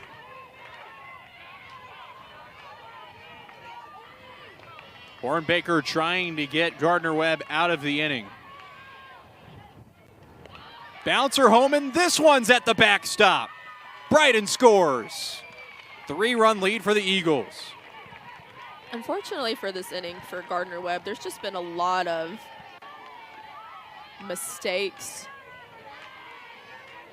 that have really bitten them, and this is why now we're in they allowed Winthrop to score 6 runs in this inning.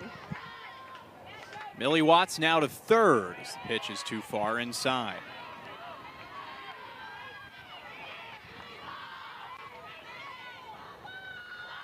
Winthrop has opened up their biggest run-scoring inning of the game. 6 runs. Fouled off. 6 runs on 2 hits, 2 Garder-Webb errors. And they have taken some free passes as well. 3 walks.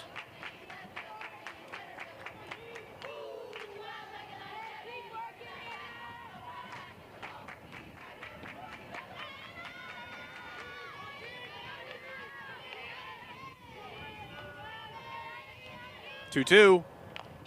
Staying alive. Good defensive swing. Buckner will see another 2-strike pitch.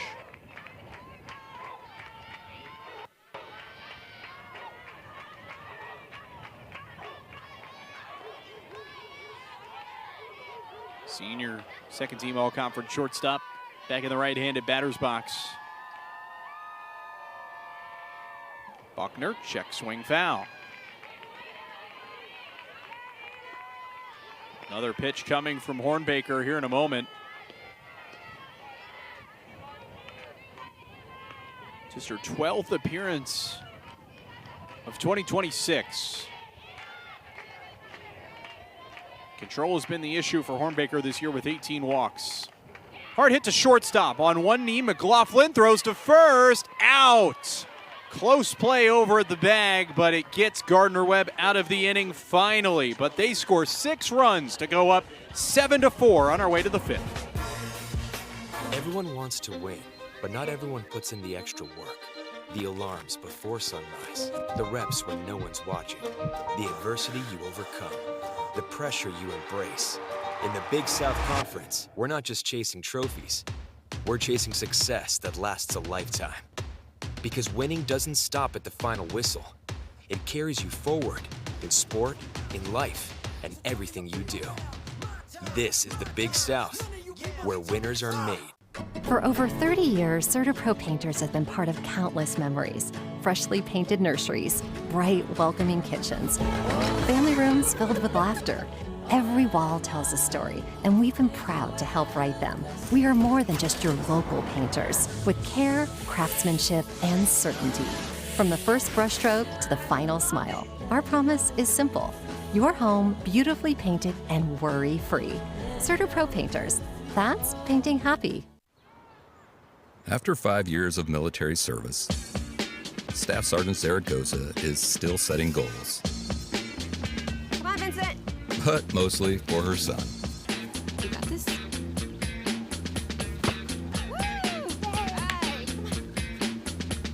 She was ready for more family time.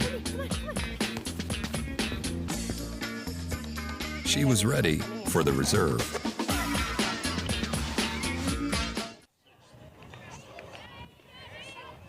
Game summary brought to you by CertaPro Painters. Big inning there for Winthrop. Hits up and down the lineup. They just scored 6 runs on 2 hits, 2 Garder-Webb errors, and leave a runner on base. They're getting out hit by the running Bulldogs, but most importantly, the regular season champs are up 7-4 as we're in to the top half of the 5th inning. And Winthrop has made a pitching change. Emmy Cardenas is in the game, junior from La Jolla, California, with a 4.4 ERA on the season. Made a couple of other changes as well, but Cardenas in the game.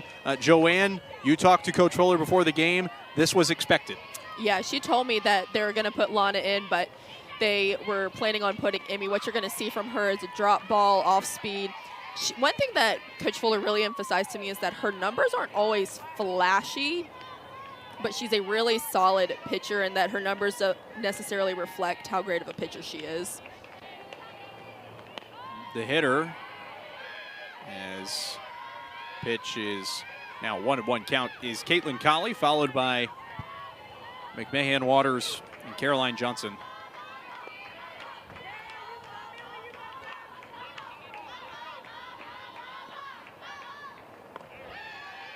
Low pitch, 2-1. So Addison's final line. She leaves with a chance to earn the win. 4 innings, 6 hits, 4 earned runs, 3 walks, and no strikeouts. Colley takes a pitch that almost looked like a strike. Another thing you're going to see from Amy Cardenas is she throws the kind of pitches that makes you hit choppy ground balls. So you also have to leave it up to the infield to do their job.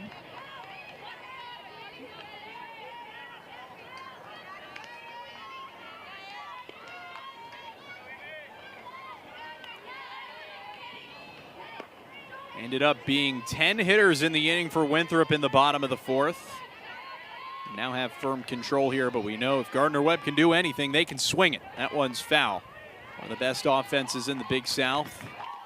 Up there with Upstate in terms of the top offenses.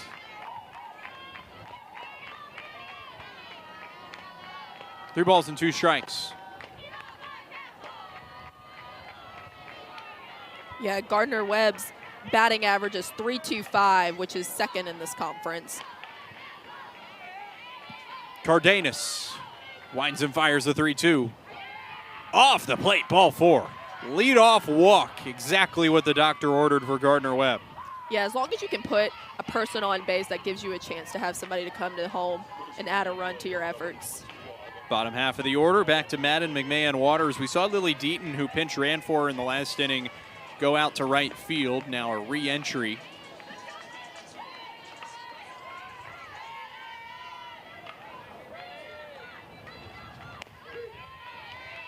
Inside corner for a strike.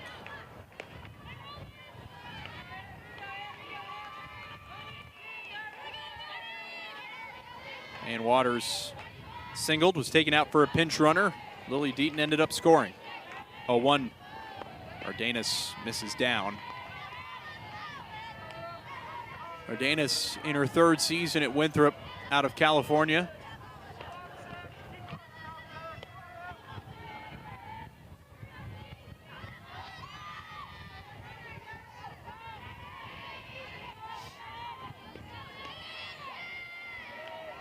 Was a two-way player earlier in her Winthrop career.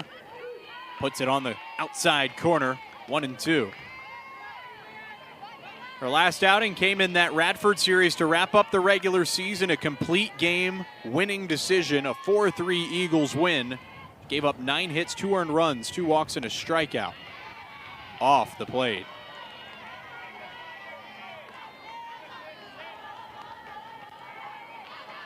Three of the last 4 games that Emmy has pitched in have been Winthrop wins. Runner on first after the leadoff walk. The 2-2 from Cardenas. Back to the outside part, and she just cannot get that call. We mentioned this in the first game, how small the strike zone they've been calling, but you kind of expect that when it comes to tournament play.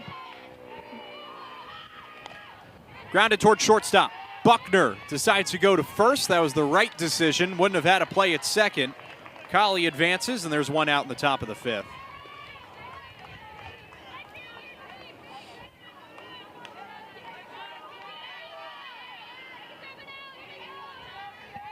Next up is Caroline Johnson.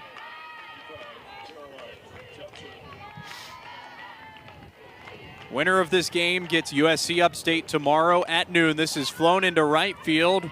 Out to Amos, makes the catch. Colley not tagging on a fly ball that was plenty deep, and there's 2 away. Yeah, I was surprised to see her not make the decision to stay on base to try to then tag up to get to third to put herself in a better position to score. Lauren Spainhauer has walked and flown out. Chance to chip back into the lead after the leadoff walk, but Cardenas is putting the lid on this inning. And this could finish off the job. Pearson to first. The leadoff walk is stranded. Winthrop will get the bats going again. Up 7-4. Bottom of the 5th is next.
CertaPro painters painting the corners.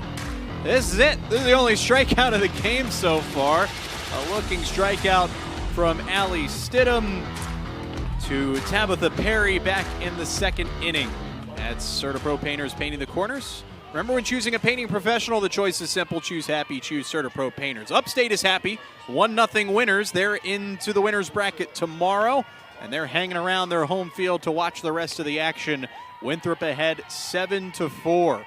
Bottom of the 5th inning. 1 defensive change for Garder-Webb.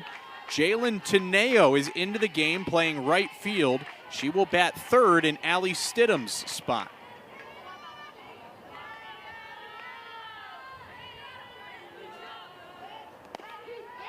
Leadoff hitter here is Annalisa Weinbarger, who left the yard in the 4th. 2-run shot. She's 1 for 1 on the day. Anna Hornbaker gets a clean start to the 5th inning. Joe Skinner alongside Joanne Bethay here at Hawkins Field and Cyril Stadium. Game 3 of the Big South Softball Tournament here in 2026. Gardner-Webb took game 1 6-4 yesterday in the 4-5 matchup against Presbyterian. Upstate winners earlier today against Radford 1-0. Weinbarger ropes it into center. It's right at Spainhauer for the out. Yeah, Spainhauer is definitely not one that you want to hit the ball towards, because if it's even remotely catchable, she's going to grab it.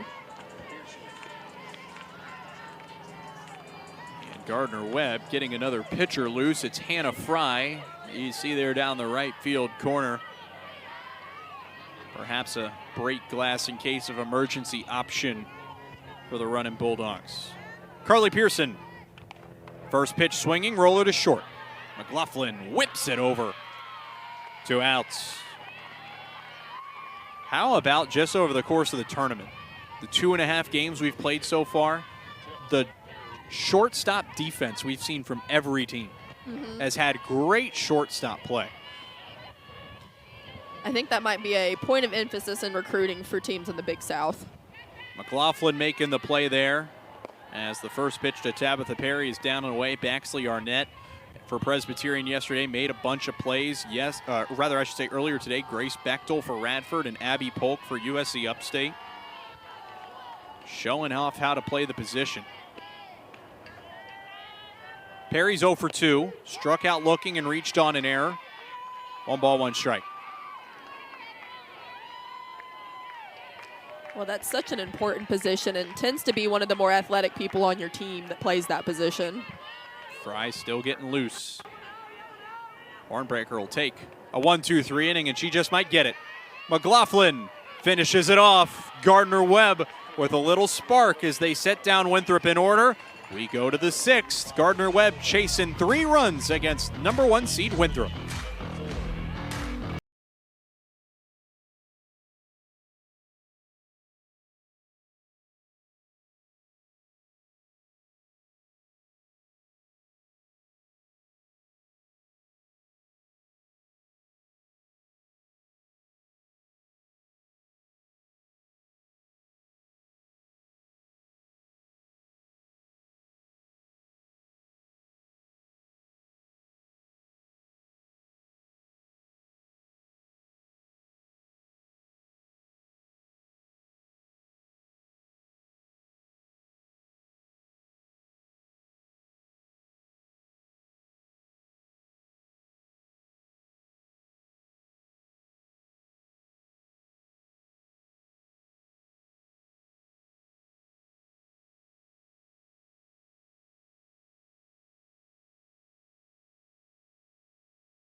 This Big South broadcast is brought to you in part by SoldOut.com, the official ticket resale marketplace of the Big South Conference, Jersey Mike's, a sub above, and Vivanu.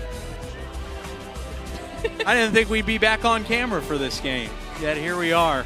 Thankfully, little peek behind the scenes, reading the ads. We didn't get any food on our clothes. No, that's a good, yeah. We had to check. We had to double check, but now we're good. No, not too. I don't know. Where are the cameras? We're going in the top of the 6th. First pitch swinging is dropped into center field. A base hit for a pinch hitter in that spot. That was Taylor Dreer hitting for Brooke Freshy in the 6th.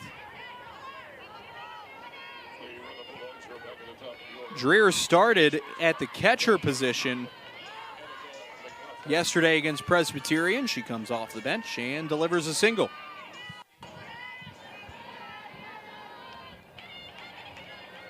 Back to the top for Annika McLaughlin Emmy Cardenas back in the circle for Winthrop. How about that 1-2-3 inning for Anna Hornbaker? Just feels like she needs a little bit of confidence. Needs to deliver zeros. McLaughlin with a foul ball. You know it would help with some confidence? What is that? Some runs. Yeah, that'll help. Get Garder-Webb back in this game. Winthrop has scored 6 unanswered, all of them in the bottom of the 4th. It's always a little easier to pitch when you have cushion.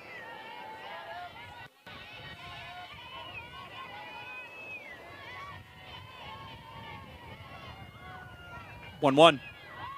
Down and gets away. Easy advance coming for Taylor Dreer. Wild pitch. Puts a runner in scoring position for Garder-Webb.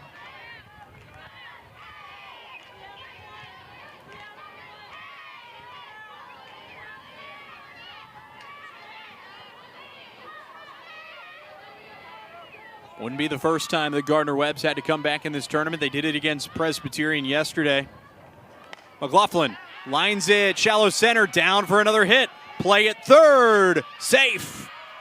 The throw from Robertson comes in late, and there's runners at the corners with nobody out.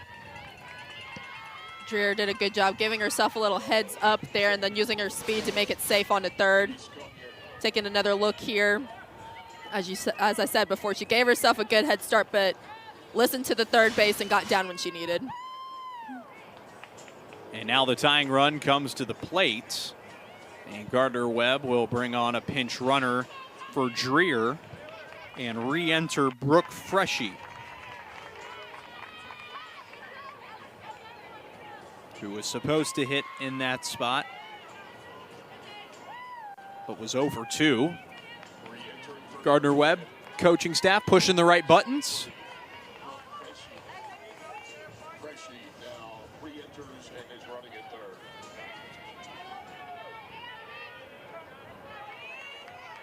First and third, nobody out. Cardenas pitching to Reese Collier for the first time. Pitch is over to short. Buckner throws over to first in time, but Garder-Webb scores on the play. Freshy comes across, and it is 7-5. I mean, what an athletic effort from Buckner, realizing that her third baseman wasn't going to get it, so she went up, went after it.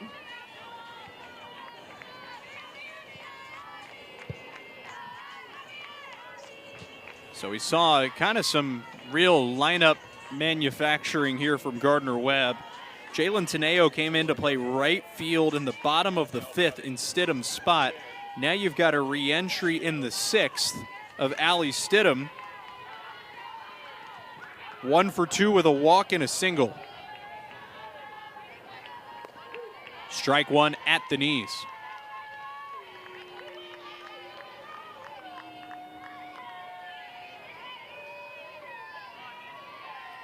Presbyterian Blue Hose are here. They have an elimination game coming up.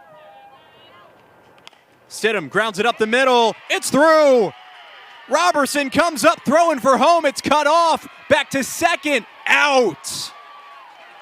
Second out of the inning, but Garder-Webb is within 1 on an RBI single by Allie Stidham. We've talked about Allie from the time this tournament has began. She is just an all-around athlete.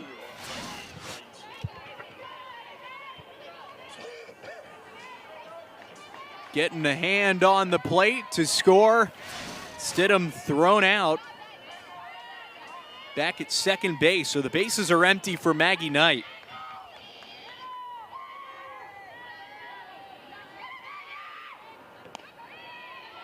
Low and inside, miss to Maggie Knight. Presbyterian and Radford playing our first elimination game of the week.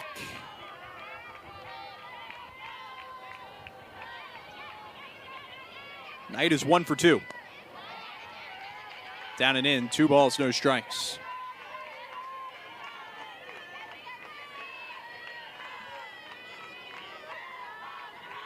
All of a sudden got ourselves a 1-run game, 6 runs, 8 hits, 2 errors for Garder-Webb. This time catches the zone, 7 runs, 4 hits, no errors.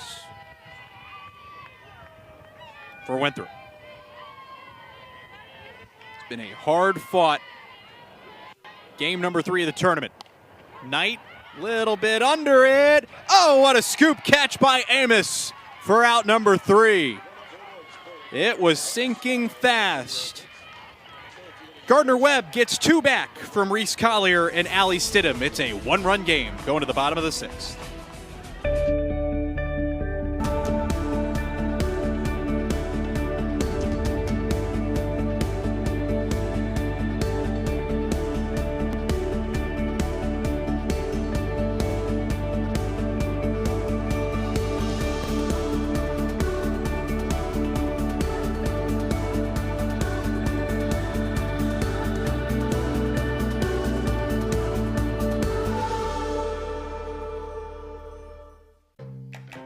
Ambition comes in all shapes and sizes.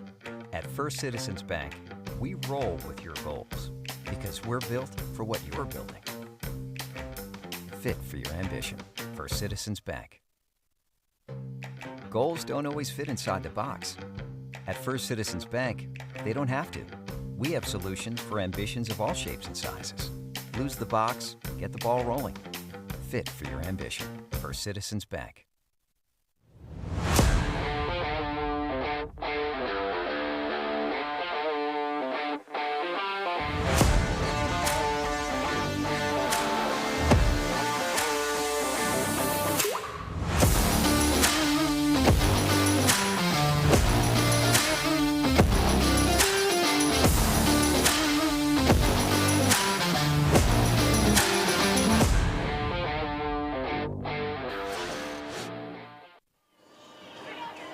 We're back here in Spartanburg. Presbyterian getting ready for its elimination game coming up tonight against Radford.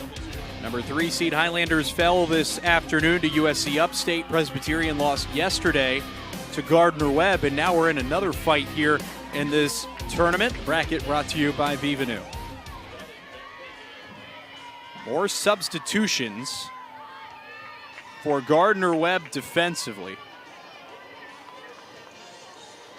McMahon Waters is now playing first base for Maggie Knight. And L.Y. Forte is into right field. Winthrop up by 1. Emma Robertson leading it off. Way too high from Hornbaker, who threw a really good 1-2-3 inning.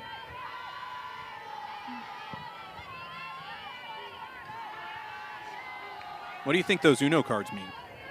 It says skip on them. It's the skip ones. So I'm actually that feels like something you break out when your team's on defense. Skip a hitter? Or am I overthinking it? No, that's actually really fair. I have no idea. More things we need to ask about that dugout. 2-0 pitch to Robertson. There's a strike from Hornbaker.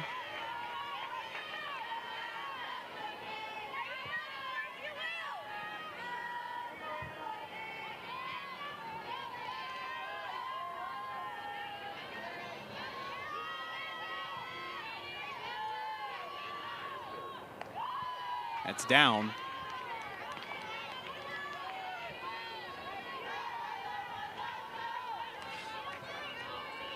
Walks were the issue in the big 4th inning when Winthrop scored 6. 3-1 on the way to Robertson. Right on the corner. She thought she had ball 4. Stopped in her tracks.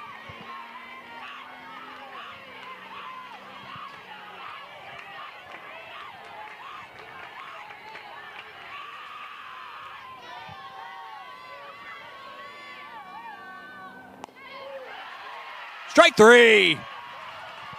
And what a great job by Caroline Johnson, just framing that one up, really trying to show it to the up. Hey, this is a strike. First strikeout for Anna Hornbaker. Second strikeout for this pitching staff of Garder-Webb today. Back to the top of the order, Rebecca Amos is 0 for 2. Made a really good play out in right field to end the last half inning, and Hornbaker is dialed in, puts it right on the corner. Yeah, you can tell that she's feeling it. She's in a good set, good groove, good pace. That's what you want to see from your pitcher. Holding over the 0-1. Way up and in, foul. Yeah, I'm surprised knowing Amos and the disciplined athletes that she is, that she went for that high ball. Just a freshman, hitting at the top of the order for the #1 seed.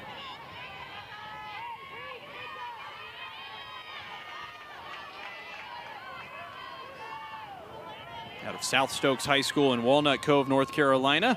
This one gets away from Hornbaker. That's one thing that can be kind of tough when you're in these high pressure situations, is not knowing how your freshmen are going to react because you haven't seen it from them before. First team all-conference outfielder with a really good regular season behind her.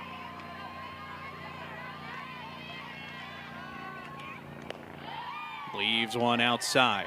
Count even, 2 balls and 2 strikes.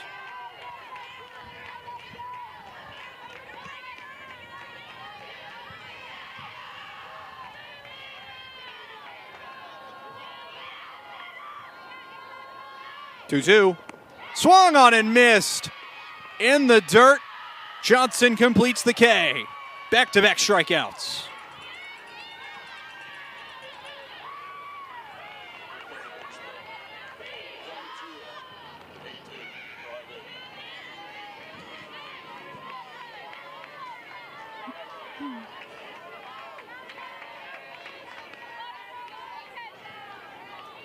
Peyton Bryden, ground out in the first, single in the third, walk in the fourth. How about this from Hornbaker?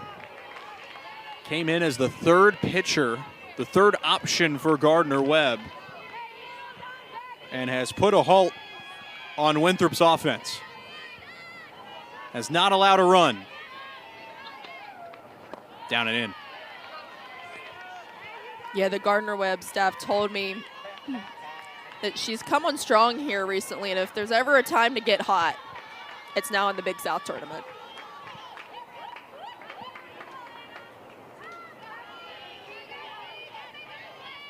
Ball and a strike. Hard hit. Backhand Collier. Throw is well late. Kept it in the infield just barely. It's an infield single for Bryden, her second hit of the game. Even though she wasn't able to get the out, that was an absolute great effort by Collier, but we see her walking off right now. I think she might have gotten a little dirt burn on her shin there, but take a look there. I mean, she was giving it all. Knees on the ground, turned her body around. Just came up a little short, but you couldn't ask for better effort. Oh, and boy, does that stings right there. Yeah, it does. Getting to work. You see Allie Stidham going up, seeing if she's okay.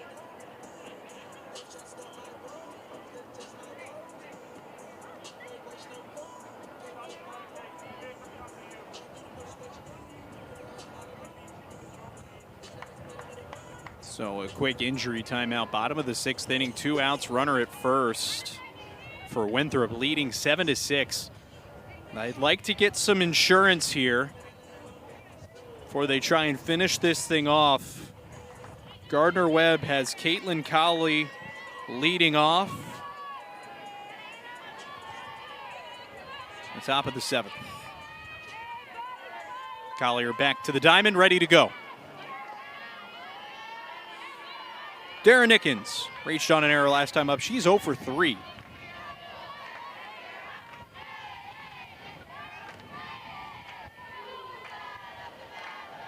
First pitch swinging, lines a foul ball out of play.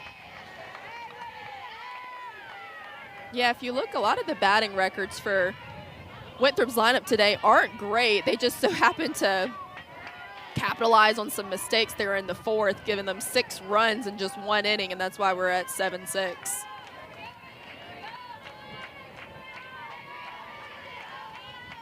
Oh, 1 from Hornbaker to Nickens. Big cut. Pumps it right by her. 0-2. I mean, that is a huge confidence boost for Hornbaker. I mean, to get somebody like Nickens like that to swing on a pitch, you're doing something right. No balls and 2 strikes.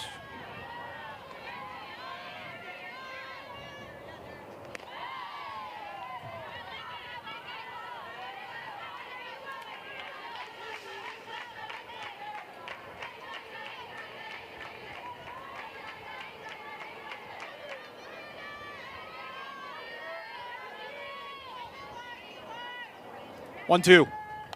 Off the end of the bat, foul ground. Going to be a tough play. Catch made by Caitlin Colley for out number 3. We go to the top of the 7th. Garder-Webb needs 1. A comeback attempt when we come back on ESPN Plus.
The Big South Conference would like to offer a special thanks to Jersey Mike's Subs for their tremendous support of Big South women's sports all year long.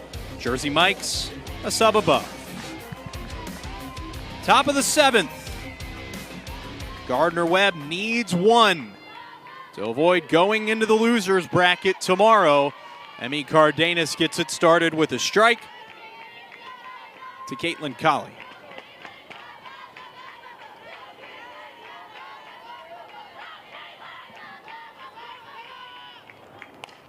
Rolled over to third. Over to first in time. Outmade by Peyton Bryden, 1 away in the 7th. McMahon Waters getting her 4th at bat. She's 1 for 3.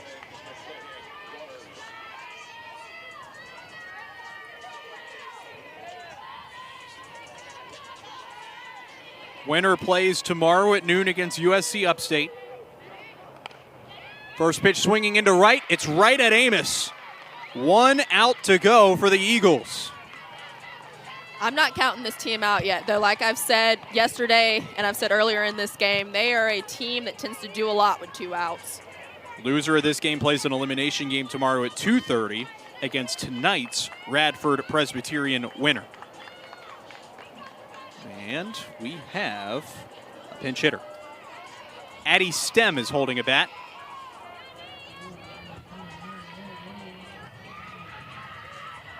Addie Stem has had 4 at-bats all season. 1 for 4 with an RBI, a walk, and 2 strikeouts on the year. In her career, she's had 5 at-bats. 1 for 5 with a walk and 3 strikeouts. She's the last chance for Garder-Webb to extend the game. First pitch swinging off the bench and on first base. On the first pitch, a single, and the tying run is on. I mean, you can just see the excitement from her. You were reading off her resume, a resume that maybe you wouldn't typically pick to put in that position, but boy, did she deliver. Hey, why wait around? Only the 6th at-bat of your career. Jump after the first pitch. If there is ever a time. Pinch runner coming on for Garder-Webb. They'll turn it to Lily Berry to run.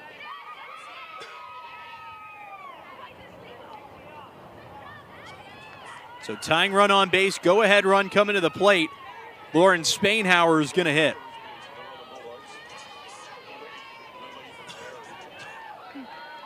We've seen a lot from Spainhauer over the course of this tournament, both offensively and defensively. 0 for 2 with a walk and a run scored to lefty center fielder. First pitch from Cardenas. Down and away.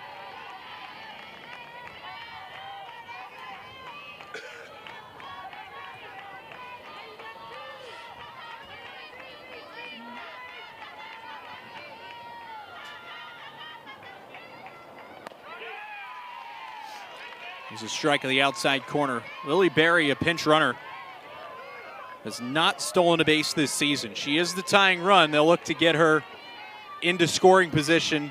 How aggressive do you want to be? 1-1. Down low. Spainhauer, somebody that's accumulated 38 runs this season. Tension. It feels like an elimination game. It's not, but man, it feels like it. Well, as you mentioned before this game, what's at stake? 2-1. Line drive caught by Bryden, and this one is over. Winthrop wins it 7-6. The number 1 seed will play in the winner's bracket semi tomorrow.